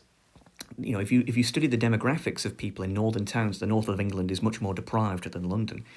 It's usually a bunch of really young people and really old people, and there's no middle-aged people at all. Like the north of England has almost no people in their 20s, barely any. A lot of people have gone to university, graduated, moved to London for work, right? If you're in the UK, you know what I'm talking about. If you're American, this might be, I don't know, people live in, what people rudely refer to as flyover states. They go to college somewhere else, and then they might get work on the coasts, right? The East Coast or the West Coast, because the pay is higher there, right? That's what people do. It's not just that. People can now move to other countries. It was very rare for people to move to other countries in the 20th century and before. Now, a lot of people move to countries. A lot of my friends who I grew up with now live in America, New Zealand, or Australia, or Canada, right? And so the only way that you can really communicate to the childhood expats, like the people who you used to know, but now they're just somebody you used to know physically in a way, is through the internet, right? But of course, there's only so much you can do in the internet, right? You can play games together, you can talk together, but you can't go to places together anymore. And I think this is a big tragedy, because when I think back to my parents' generation or my grandparents' generation, as I said, all the friends that they grew up with, they still know now, right? Like they've known, my parents and grandparents have known people since they were like 4 years old. And now, they decades later, they still know them. They all still live in the same town. They live in the same place. It's not like that now. The economic environment, the cultural environment has changed. To be clear, I'm not saying that people shouldn't be allowed to move to other places and everyone should live in their deadbeat towns forever. But I am saying that this is a much more different thing now. It's, people do move apart from people they used to know. Those bonds formed in childhood are worth much less today. Don't pretend like that's not a problem. The other example, the other is the local virtualizer, as I call them, and these are people who, you grew up with, and they have stayed where you are, right? So you live in the same place, right? They haven't moved anywhere else. But the problem is that these people tend not to want to do anything in reality, right? They'll even if they live around the corner, they'll still want to play games with you. They'll still want to talk on Discord or whatever. They won't want to go to anywhere physical. And, mostly because it's too expensive. I mean, gosh, I was at a restaurant last week, with two other people. We bought, some burgers and some fries, right? It cost us £70, right? Or $90 or 90 euros or whatever, for one meal. I mean, it's just ridiculous. So young people these days who don't have a lot of disposable income, you can't just go out anymore, right? Like as you used to. Things are a lot more expensive. It's much more economical and it's much more convenient to just do things on the internet. Even if you're right next to each other, even if you live next door to each other, it's much more convenient. There's so much more to do on the internet. That's sad in a way, isn't it? Isn't that sad in a way? And the last one, of course, is the online only. These are people who you've met on the internet who you don't know in reality. You didn't grow up with them. They might not be from your country. They might not even be from the same continent. And these are people who you know on the internet exclusively. But again, if you don't use the internet, you can't talk to them, right? I mean, duh. I mean, what are you going to do? Talk to them through smoke signals, through letters? I mean, I guess it's possible, but what the hell's the point of that? Again, you lose all your online-only friends through the internet, through not using the internet, I should say. Again, the point I'm trying to make is that the internet has turned all friendships fickle, right? Because you need the internet in order to communicate to all these people. And you can't really do a lot of things physically that people used to do back before the internet anymore. Like all friendships have been digitized in a way. And I know there'll be some people watching this who you'll be like, well, my friends aren't like that. We go out bowling every week or whatever. And it's like, great, fantastic. But the majority of people, it's one of these three things. Like this is literally like your social life if you are, in your 20s, in the 2020s. Like this is it. This is what we have. By the way, I'm going to give a little... I wasn't going to talk about this, but I'm going to give a little bit of a side story. When I didn't use the internet for a while, and I started to notice I was talking to myself, and I came back on the internet and started to talk to some people again, I actually noticed that I became a lot more snappy. I was a lot more angry because I realised that this fickle friendships problem, and it annoyed me. I was particularly snappy to the online-only people because, well, I'll tell you a story. I knew this Australian guy, and obviously I'm British, he's Australian, I've never met him, but I knew him for years. And we got in an argument, and I can't even remember what we were arguing about. It was so irrelevant, I don't even remember it. But he said to me something like, if you don't stop talking about the thing that we were arguing about, right, the topic that we were arguing about, if you don't stop talking about this, then I'm going to block you for 2 weeks every time you mention it. And I thought to myself, you would never say that to me in reality. You couldn't say that to me in reality, right? Because what is we were in a group chat, to be clear. This isn't a private conversation. We're in a group chat with people, and it's my group chat. These are friends of mine that I've invited and introduced to each other. And I thought to myself, what is a group chat if you translate it to reality?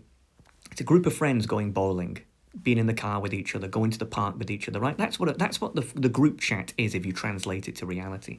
You can't block a member of the group in reality, right? Because you can see them and they can see you. They can talk to you and you can talk to them. You can't just pretend they don't exist. You can't block people in reality, right? If you have a problem with someone in your friend group in reality, you have to talk it out to them like a real man, right? You have to sort it out.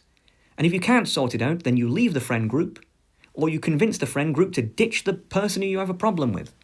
Either way, you reach a conclusion. There's none of this nonsense. And I feel like the internet has desocialized some people, where they think that it's acceptable to say things like that to people, like, listen, I like you, but I'm going to get rid of you for a while, because, like there's Super Nanny putting you on the naughty step. I'm going to get rid of you for a while, and when I'm feeling generous, I'll let you back in my life. You know what I mean? No, it's either you're all in or you're all out, right? You're either all in or you're all out.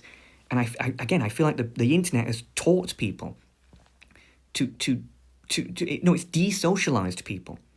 Like to say stupid things like that and to do stupid things like that, to not be serious with people. You can't just block people out of your life willy-nilly, like on a whim, in a group environment. No, you can't do that. That has consequences. And when that guy said that to me, I stopped talking to him completely. I said, forget about it. If you're going, by the way, I would be more lenient if he was young, right? If he was like in his 20s. The guy was almost 40, okay? If you're almost 40 years old and you're talking to people in such a desocialized way, I have no sympathy. But again, and this sort of behavior is so common. People think that they can just, pick and choose. Like, I just absolutely despise it. I absolutely despise it. And this is worse with the Zoomer generation, right? The Zoomer generation, the people who are 18 to like, well, technically I'm a Zoomer, sadly, but in their 18 to like the 20s, they're the worst for this. Like, you'll have people who you're talking to them in a conference and they'll just leave without saying goodbye. Like, they don't comprehend manners, right? They don't comprehend manners. And again, the internet has desocialized people in this way, and it really, I'm sure you know what I mean. It's disgusting the way people are these days.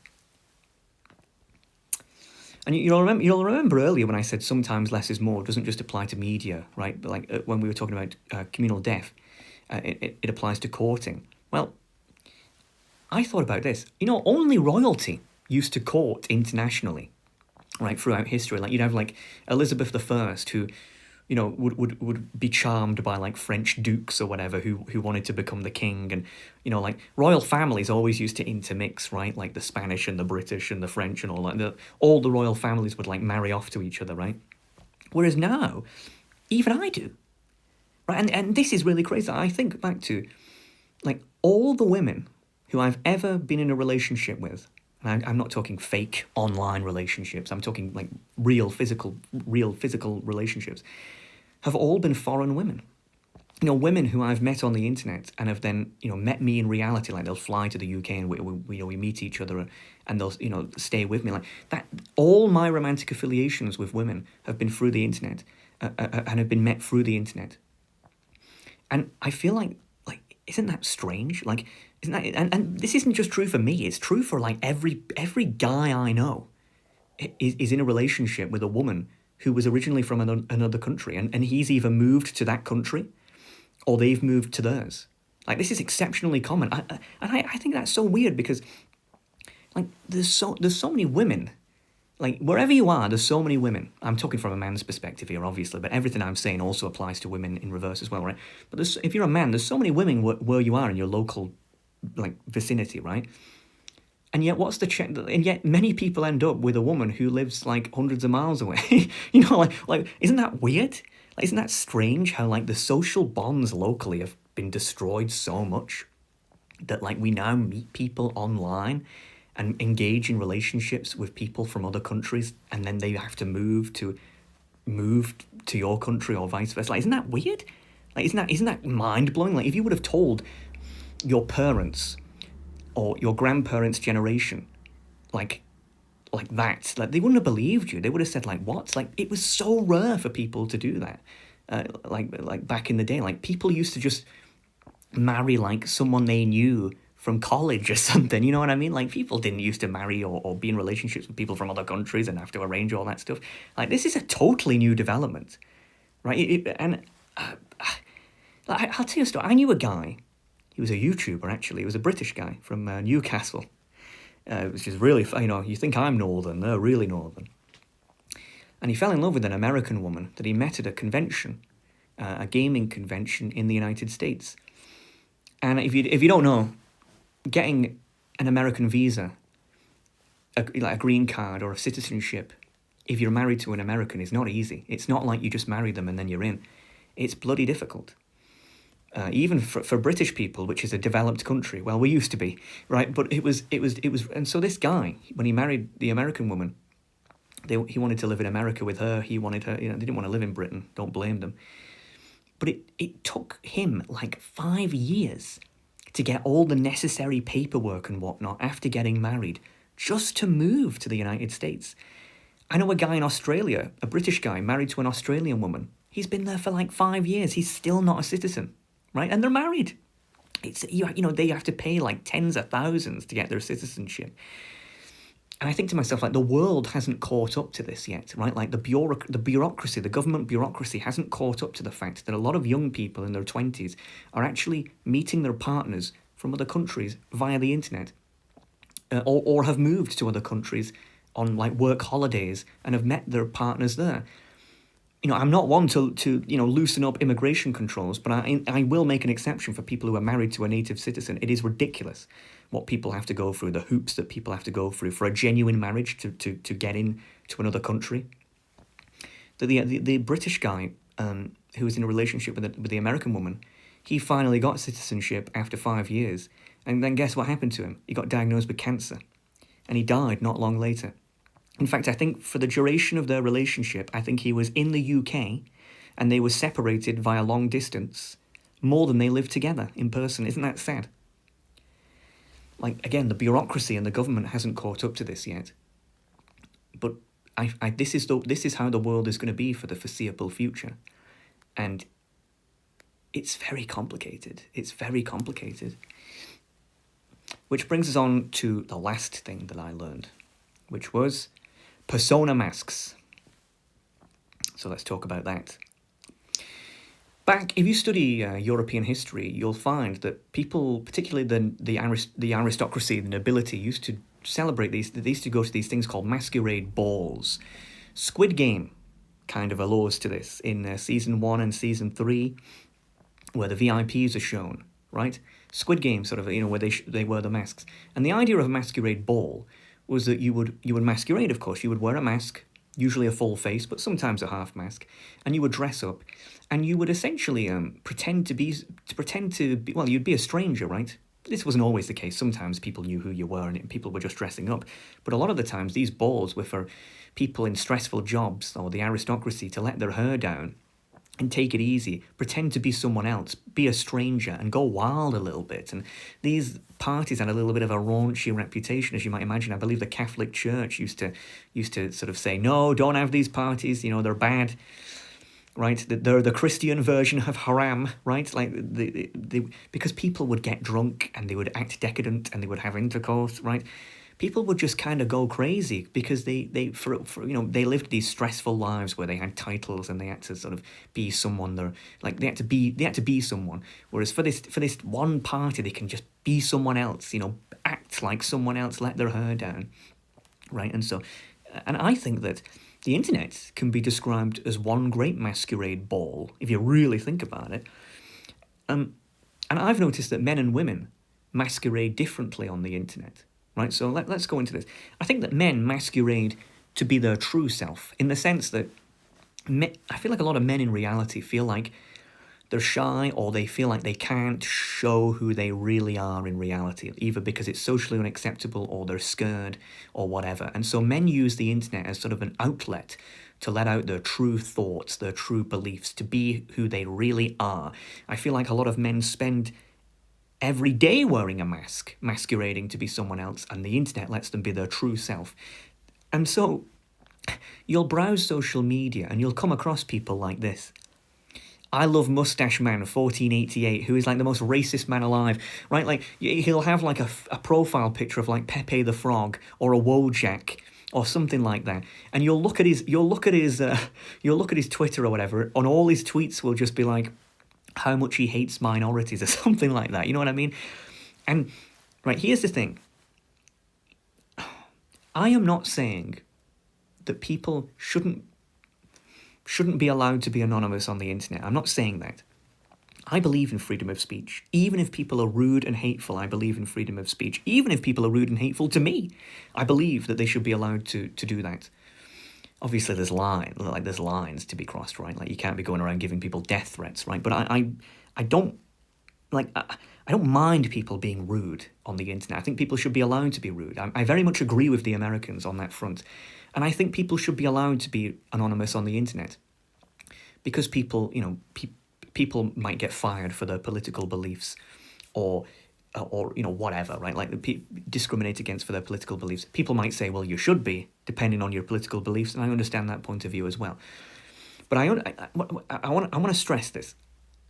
I don't mind people being anonymous on the internet. That's not my gripe, even if they're really rude. But I genuinely believe that this is unhealthy for the people who do it. I really believe that if you're anonymous on the internet, you will say things and you will do things that you would never do if your face was your profile picture. Some of you might wonder why I have this camera here and why I show my face, right? And the reason is because I don't have to. There's nothing stopping me from just making this audio only. But I like to show my face in productions and lectures, not just because I'm a very handsome man, of course, but because I feel like if I show my face, I'm being more sincere. You know that I stand behind what I say. You know, like this is me, this is my face. Like you know that when I explain these things, I'm not lying to you. I'm not trying to be someone I'm not. Like this is me. Whether you like me or you hate me, like this is me. But it also makes me, because I'm showing myself, I have to stand behind what I say. And I feel like a lot of people who use the internet anonymously, again, with understandable intentions because they don't want to be fired for their political beliefs or whatever. Or in some countries like the UK, they don't want to be like, given a hate speech verdict or something like that, right? I understand that, but I'm saying that even as a free speech believer, even in an anonymous profile supporter, right? Even as that, it is bad for you psychologically because you will say things and do things and your headspace will be in a negative place that it would never be if you just associated your online presence with your own face. I have seen this with people who they are anonymous and they say things and do things that they don't really mean and they become really angry and bitter people. Meanwhile, the people who are the nicest people I know on the internet are the people who show their faces. And these are people who stand by their beliefs, they have self-confidence, and they're much more real people and they're much more useful people on the internet. Right? Jordan Peterson has this thing where he says that people shouldn't be allowed to be anonymous on the internet or they should be like treated with a different level of caliber. I think people should be allowed to be anonymous on the internet, but there is definitely something to it that it is psychologically unhealthy for the people who do it. And I've never been able to explain this to people who are anonymous on the internet because they just think that I'm some sort of glowy or something. Like you know what I mean? Like I'm trying to, like I have like an agenda to like show your face. Like no, I'm not. Like if you want to be anonymous, go ahead. But I'm saying it's bad for you. Like it'll put you in a negative headspace, and I wouldn't. I don't recommend that. The other example is Big Dong the Glorious, right? And these are guys who they're the wannabe alpha males of history. Like you'll go on their Twitter and it'll be like they never stop talking about historical figures, like, which is a good thing because people should care about history, but they care too much. Like they're like, Plato once said, Napoleon, it's like they never stop talking about these great men of history. But it's because they're almost like parasitically attaching on to great men of history and posting about them on social media to give themselves the illusion that they themselves are a great man of history, even though they're actually just an anonymous observer who is pushing history. I hope that makes sense. It's almost like they're using the internet as a sort of crutch for their own development. Like they have high ambitions for themselves. They want to be a great man of history. They want to be like the next Napoleon or the next Caesar or whatever. Like they want to be a successful person, which is a good thing. But it's like they use the internet in such a way where they just hide behind those who have already done that in history. And they always have a statue as their profile picture, these people. I've noticed that. It's always a statue, like a Roman or Greek statue. Like, you know the kind of person I'm talking about, right? And it's like, okay, you talk about all these great men of history. Well, who are you? Like, you're not even a man. Like, you're not even showing yourself. Like, you're not even a human being. Like, they call themselves, like, Big Dong the Glorious. Meanwhile, they work in, like, Sainsbury's. Do you know what I mean? Like, that, and there's nothing wrong with that. But, at least be honest about who you are. At least be honest about, like, I don't know, like, this is who you are. Like, this is who I am, right? Like, stop hiding behind these great men of history and being dramatic and, like, I don't know. I feel like most people won't understand what I mean, but if you've encountered one of these people, you know what I'm talking about, right? And it's so unhealthy. Like, you want to be a great man of history? Well, first be a man, right? That helps. And lastly, Mikasa 5 fan, right? These are people who, probably belong on a registry, right? And these are people who, they're usually men who are autistic. And I don't mean that in a rude way, I mean that in a factual way. They're usually men who are autistic, and because they're autistic, they struggle to talk to people in reality and to communicate with people in reality.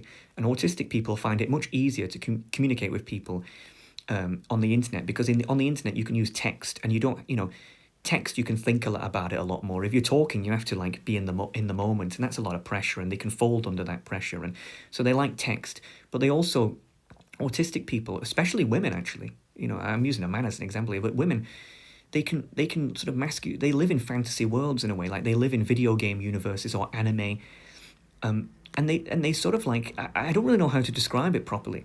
It's almost like they meet, they congregate to other people on the internet who are like them, and they sort of, who are non-judgmental and sort of understand what it's like, but they don't help each other. Like, that's not a good thing. It reminds me of that green text, if anyone knows about it, about the microwave. I'm not going to go into it, but if you know, you know. And it's like if you look up microwave green text, you'll know what I mean. It's the same thing. It's like they meet people, but they don't improve each other. They don't like stress each other. It's almost like they use the internet as a crutch for communication, a crutch for being someone they're not, living in a fantasy world. And it's not healthy for them. And they become very perverted as well, especially these anime communities, because, like, and they don't, no one, there's no gatekeeping. There's no like, hey, pal, this is a bit weird what you're saying. And again, they always have an anime woman as a profile picture. Saying woman is generous, right? Like, it's usually a girl, to be honest with you.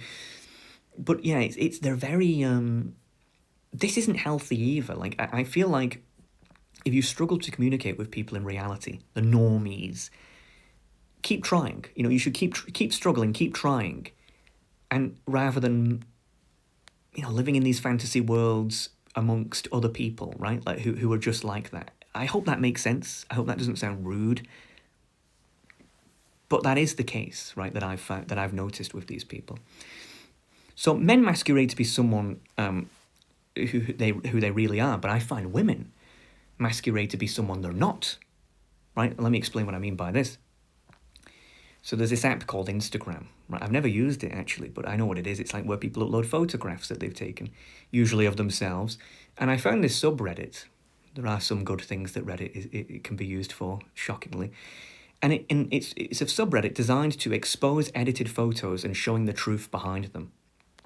Now, admittedly, this is a little bit of a rude subreddit because it's a snark subreddit from what I've seen, usually populated by women, to talk about other women and how low self-esteem they are, and you can tell their low self-esteem by, how they present themselves on Instagram. But nevertheless, it proves the point that I'm trying to make. So, for example, you look at this woman here, right?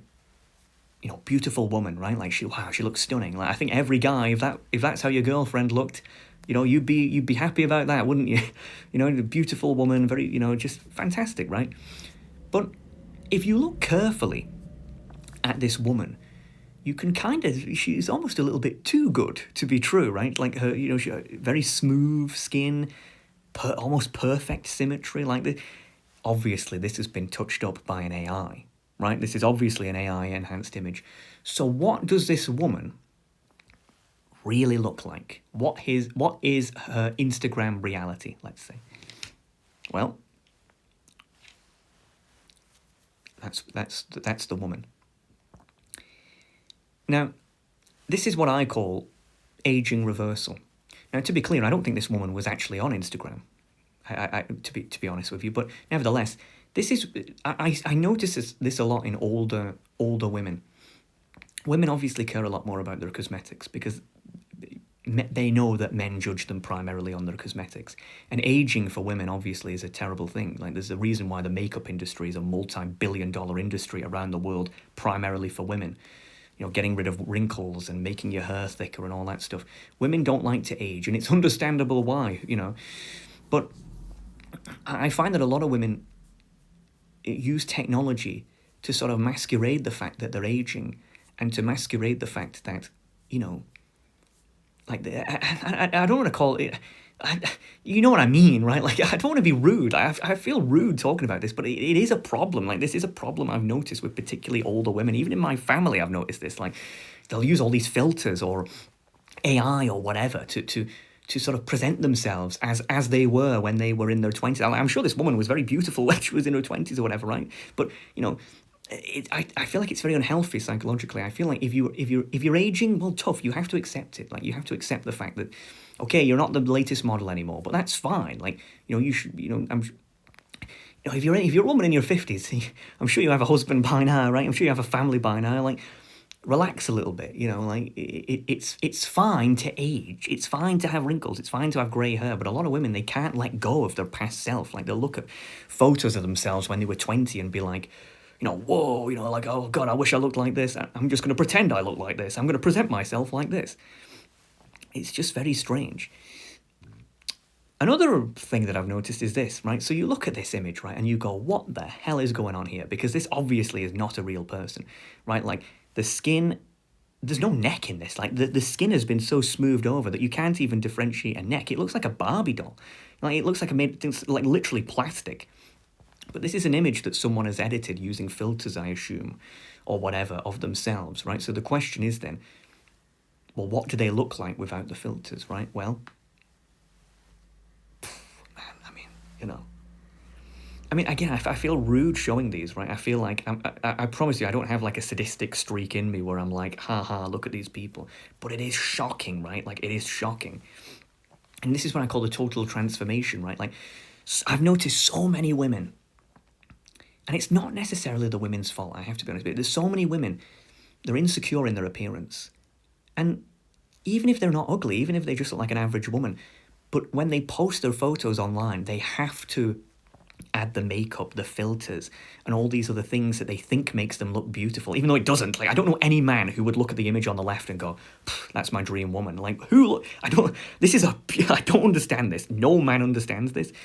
But what's going on is that if you're if you're a woman and you're average looking and you post yourself on the internet, there will always be women who use filters, who use makeup, who use all these other like Photoshop, like these editing tricks to make themselves look way more beautiful than they really are, even if they're just average as well. And that means that you, who is actually average, now look ugly in comparison. And so you have this burden where you have to use the filters, you have to use the editing to make yourself, it's almost like keeping up with the Joneses almost, but for cosmetics. And so it's this race to the top almost. But what this has done is it has sort of changed men as well, because men now look at women on the internet and think, oh, wow, like men think that women are a lot more beautiful than they really are.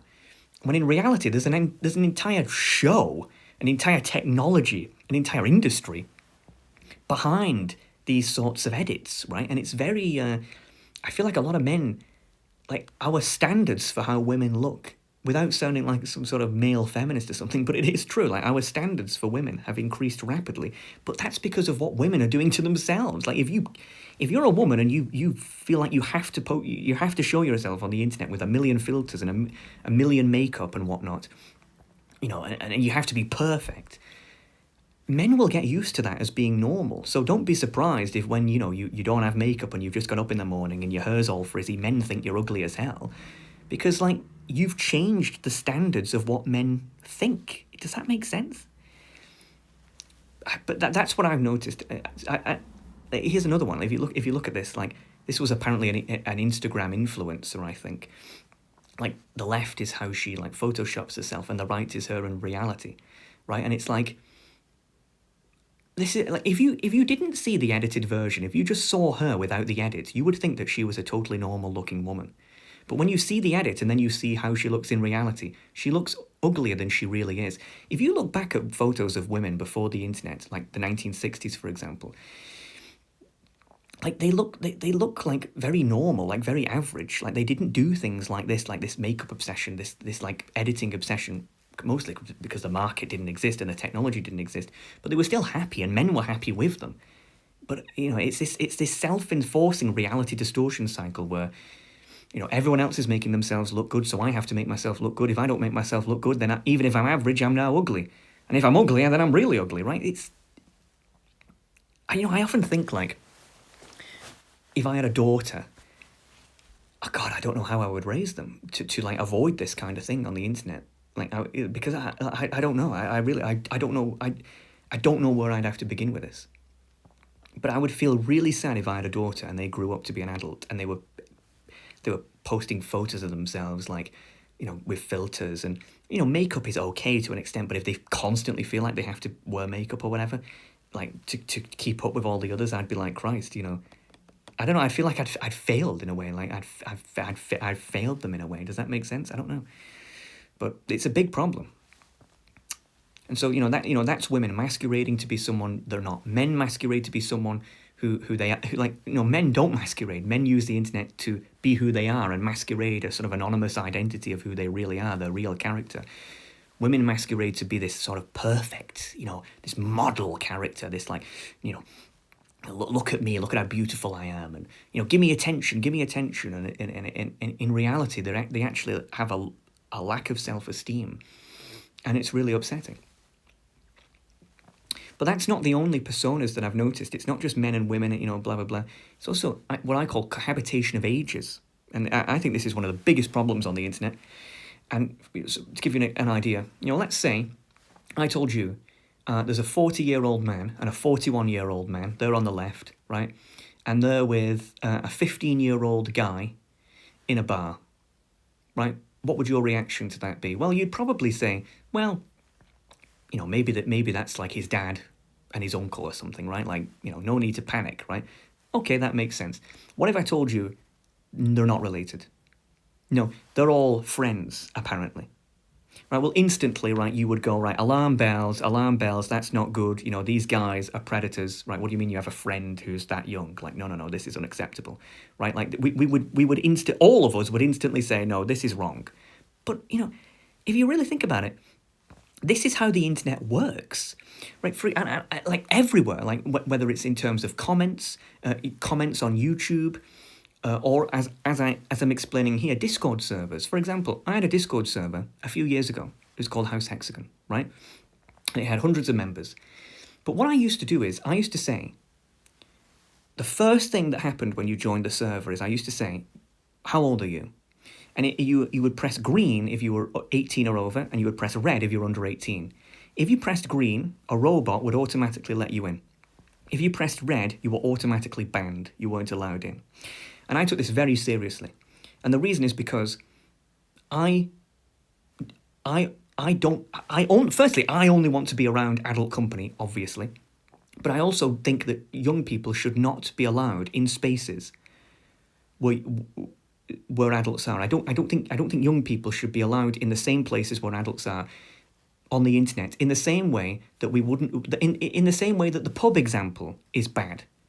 Like, I really think it is mind-blowing if you think about it, how as a society we think it's just acceptable that you have like Discord servers or even YouTube comment sections or Facebook groups or whatever, where like you can have teenagers who are in the same place as like people in their 40s. Like, why is this acceptable? Like, why has no one gone, wait a minute, people who are under 18 shouldn't really even be allowed on the internet. Like, you should have your own little gate-kept internet, like the young person's internet, where you can only like, I don't know, you can't interact with people. You know, and I know this sounds so elitist because it's easy for me to say because I grew up on the internet, right? So, you know, I got to enjoy the internet when I was young. But the reason why I'm saying this is because because when I was growing up on the internet, there was a lot of freaks, right? Is there anyone watching this who grew up on the internet as I did, who disagrees with me that young people should not be allowed in the same spaces as adults? Like, there'll be barely anyone, because, well, think about it. Cohabitation of ages on the internet hurts both adults and the young differently. The adults are unknowingly suffering from unwanted company. What adult, unless you're a predator, wants to be in the same, I don't know, server or comment section or whatever as a young person? You don't. Like, I never want to see anything that a young person has to say on the internet.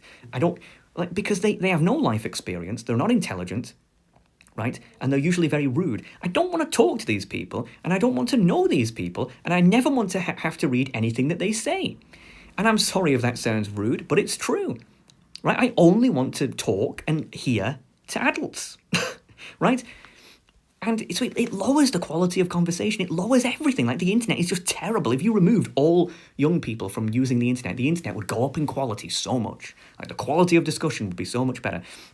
But not only that, young people are exposed to concepts beyond their ability, right? Like, when I was using the internet, when I was really young, like 10, 11, whatever, I came across things on the internet that would, like, that I never should have come across, right? Like, people discussing, I don't know, like drugs or something like that. People talking about Rome, like men and women. I honestly believe that one of the reasons why the Zoomer generation is so messed up is because they were exposed to complex sociological problems that are beyond their ability to sort of comprehend it. Like, and it messes them up in adulthood. And, you know, I really think this is an absolutely massive problem. And the only country that I see who is doing anything about this is Australia. I know Australia recently banned young people from using social media, like, at all. Frankly, I think it should be the whole internet. I think there should be like some sort of piece of software and maybe hardware that uses the internet that shows like educational videos or something like that. But I really do not think, and I know this sounds totalitarian and harsh, I don't care. I don't think young people should use the internet. It's bad for them, and it's bad for the adults who are using it. Like, it's not good. Like, this is not normal. If you translate this into reality, as I did with the pub example, it's not normal, right? So that's that. And, you know, a long absence from social media will make you question everyone's motives for their modus operandi upon your return. Eventually, you will never look at the internet as anything but one big joke, a drama, the largest of all time.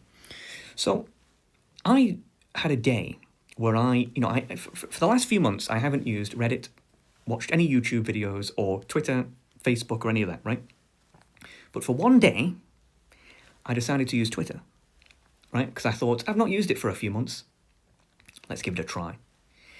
And I went on it, and I was on it for about an hour. And I saw about 500 posts from scrolling.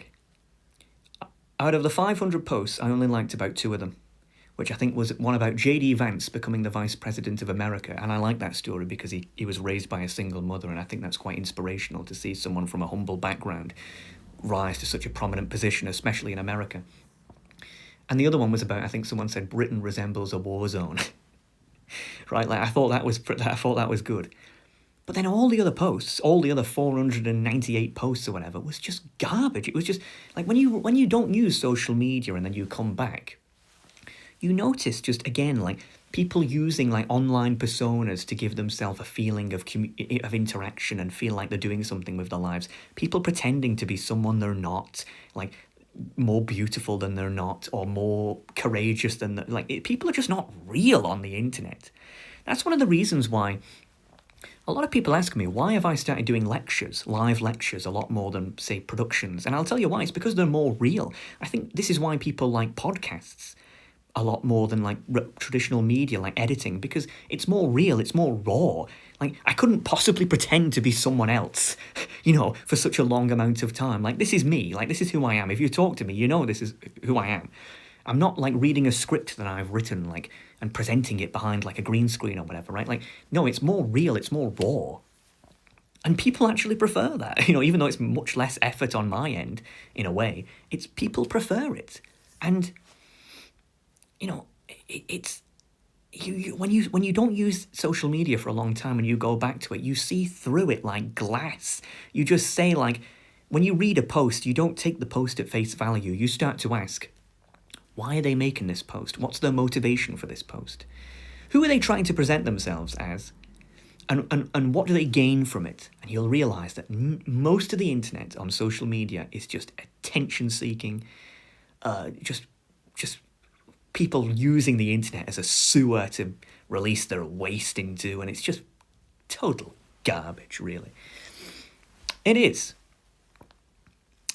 And so these are the things, the three things that inspired the experiment, the three things that I learned from the experiment, right? And as you notice, the experiment was really a little bit of a failure. I mean, I didn't put a 6-month, time on it when I started it. It just happened, right? And I, it just so happened to have been 6 months. But I know, over time, I started to have to concede to the internet and use the internet more, originally to buy things, then to talk to people. Otherwise, I would lose everyone I know. And then originally to go back to social media and see how crap it is, right? So, but again, it was a successful experiment in a way, but it was also a failure of an experiment in many ways. Which brings us on to the last part of this. God, I dread to think how long this is going to be. God, how long has it been? Like 2 hours or something? Oh God, it's amazing. My throat's not dry yet. Right, the future. Not using the internet for such a long time left me with some noticeably positive changes that felt akin to a soft rebirth. For example, I noticed that I was more in the zone, right? When you use the internet, time flies by, right? You have no attention span because, you could, sometimes less is more again, right? You just swap from one game to another, one movie to another, one post to another, everything's quick. I felt like the internet, not using the internet slows your life down a lot more. You can relax a lot more. You can take it easy a lot more. And you can really appreciate, when you're out and about, you appreciate the moment. You're not constantly like, oh God, I got to check my notifications. I got to check what's going on. No, you just live in the moment. You're more in the zone. Your attention span increases. By the way, if you're watching this and you've watched this from start to finish, I applaud you because you are one of these people. You're in the zone. You have a long attention span, right? Like you're not one of these TikTok brained people. Like you have a long attention span. I bow. Like I bow. But not using the internet, it makes you more in the zone. I also became more appreciative of nature, and this is not like me. Like when I used to do my radio show on Discord, I used to talk about how it used to piss me off when people used to say, touch grass, touch grass, touch grass. I used to say, like, that's like something that people say to silence people from talking about complex sociological problems. They just want to silence them and make them look like they've got no life. So they say, touch grass, and it's like a sort of checkmate. And I used to see right through that and say, get lost with that, because that annoys the daylights out of me. I also thought that nature's a bit overrated, to be honest with you. Like, I'm not this, oh wow, a tree, big deal. Like, humans are more interesting. But I've got to say, when you step away from the internet, you step away from like the digital world, the flat screens, I found myself, and this is not like me at all. If you know me, you'll be like, wow. I felt myself appreciating the sky, trees, animals, birds, even grass. I know it sounds so stupid, but it's true. It's like I found myself thinking, like, God, we live in a beautiful world. This is a beautiful world, and I feel like we're not appreciating it or treating it as well as we probably should.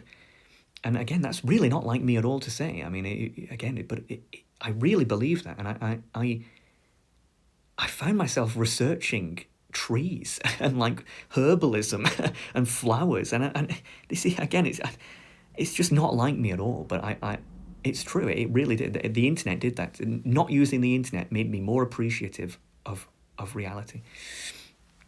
And lastly, I developed a reading obsession. I love reading, but when you refuse to use the internet and you read a lot more, you can go through a book much more quickly, not distracted by the internet. You can read a lot more. And what you realise is that information in a lot of books is much more high quality than it is on the internet. I know this stupid person who calls themselves a monk. And I say, and a theologist monk, an expert in religion. I say, how many books on religion have you read? They said 0. I said, what's the religion you know the most about? They said, Islam. I said, have you ever read the Quran? They said, no. I said, what the hell are you talking? So you're a theologist and you've never read the Quran? They said, I get my information from the internet. And I honestly rolled my eyes so much. They went in the other side of my head. I could see my brain. To get a book published by a respectable publisher, it has to be high quality. The information has to be good. And it is amazing when you properly get into reading and you notice the high quality information that you only see in snippets on the internet. And books are so incredible, and they take you out of the doldrums of reality, and whether it's fiction or non-fiction. And when you don't use the internet, you will find that you have so much time to read. And you will learn. I think I've learned more in the last 6 months than I've learned in the last 6 years. And it's all because I started to take reading much more seriously. I promise you. If you don't read, and the majority of people don't read in Britain, I think I read a while ago that I think 2/3 of British people haven't read a book in a year. If you're one of these people, you need to get a grip, especially if you're into the social sciences, because what are you doing? What are you doing? You don't, do you know, these things are gifts. They're amazing gifts. Don't rely on the internet for your information alone. The internet is full of sewage. A book is not full of sewage usually. A book has the reputation of the author and the publisher behind it. It's much more serious. But again, sadly, all of these are totally negatively outweighed by the issues we just discussed. I mean, okay, sure, it's great that you're more in the zone and more appreciative of nature, and you can read more. It doesn't change the fact you're still you're a prisoner in a virtual panopticon, and everyone else is still acting internet brained even if you don't. It doesn't change the fact that everyone else is still getting overloaded with information by using social media and scrolling 12 hours a day even if you don't. It doesn't change the fact that your town centre is still dead, just because you don't want it to be. It doesn't change the fact that the mark of the beast still prevents you from doing anything. It doesn't change the fact that your friends can only really be communicated through the internet now. It doesn't change the fact that people, have a persona about themselves, trying to present themselves to be someone they're not.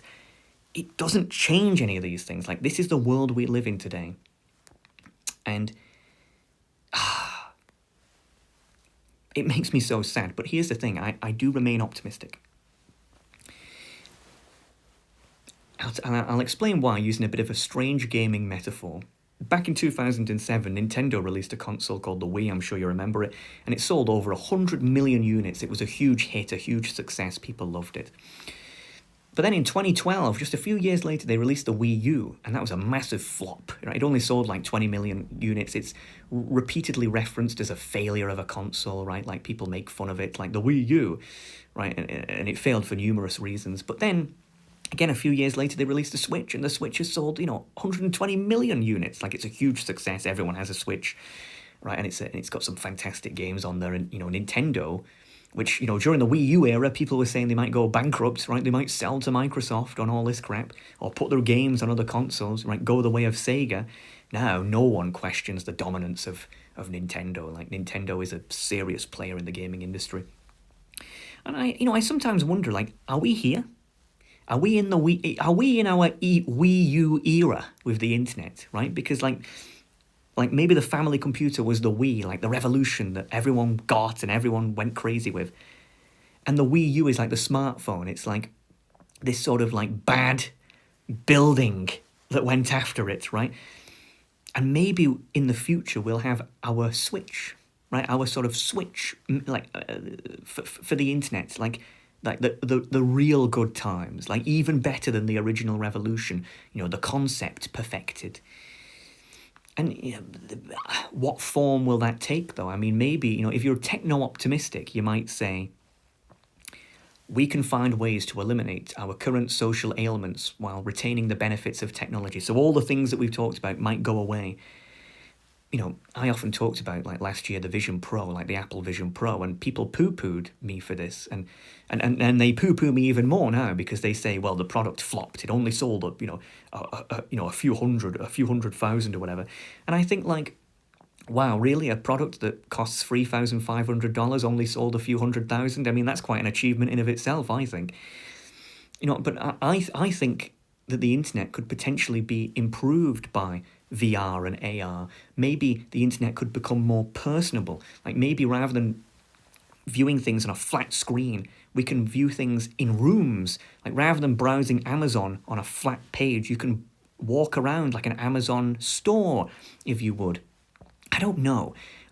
Maybe we can bridge the gap between the digital and the physical and make them one. Again, I know this is very dystopian in a way. Like I'm just imagining some guy wearing this on his head in a dark grey room full of spiders and cobwebs, and meanwhile he thinks he's in a fantasy world like full of rainbows and unicorns. But you know, like yeah, it's very dystopian in a way. But it's still less dystopian than now, where people live through text. I hate text as a communication form. Text is the worst form of communication. You have text, then voice is better, and then a FaceTime is better than that, and physical is even better than that. But people choose to communicate through text primarily on the internet, and it drives me absolutely insane. It's horrible. You can't get across tone, you can't get across anything. Like, it's just so not how humans were designed to communicate with each other, and yet that's what we do. I feel like VR could turn the internet more physical, more personal, like, and sort of bridge the gap. Like, could we have virtual town centres? Would it be the same? Probably not. But a virtual cinema, like, I don't know. Like,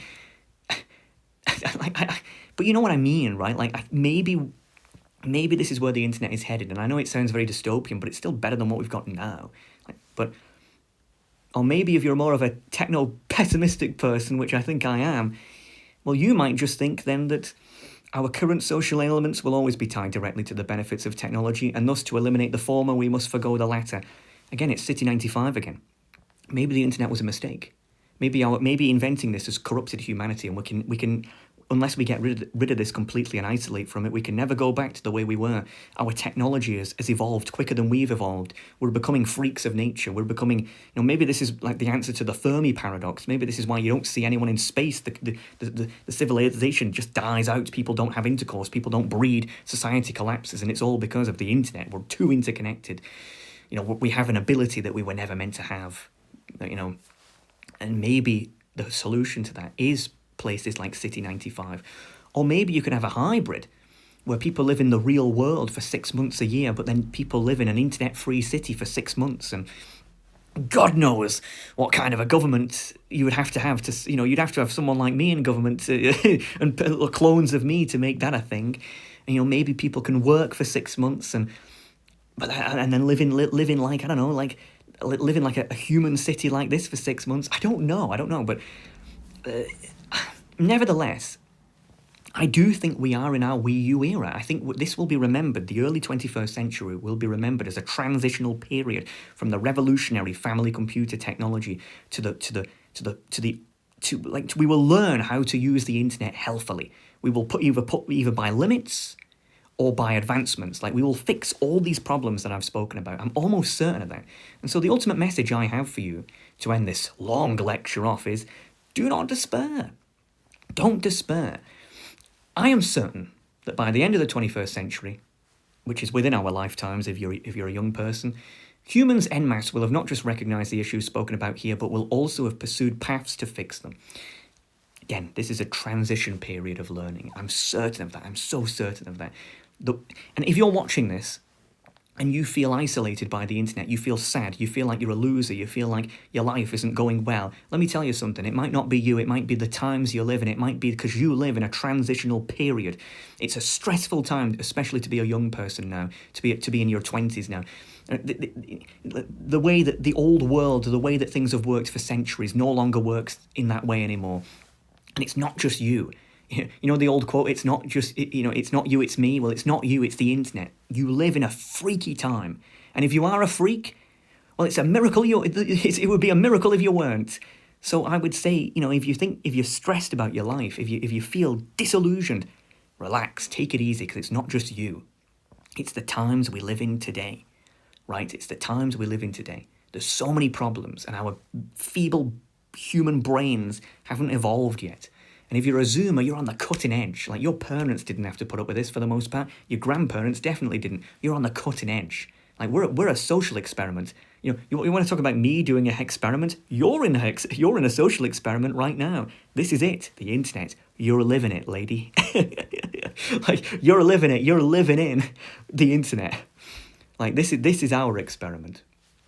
Anyway, I've yapped on for too long. This is gonna be forever. If you've watched this from start to finish, you're amazing, because this really should have been split up into numerous parts. Like, maybe each section should have been its own lecture. But I'm curious. Comment below. What are your thoughts on how the internet has affected society? Do you think I'm onto something? Do you think I'm an idiot? Either way, I'd like to hear from you. Find me on Twitter. I never post on there. There's no point, really.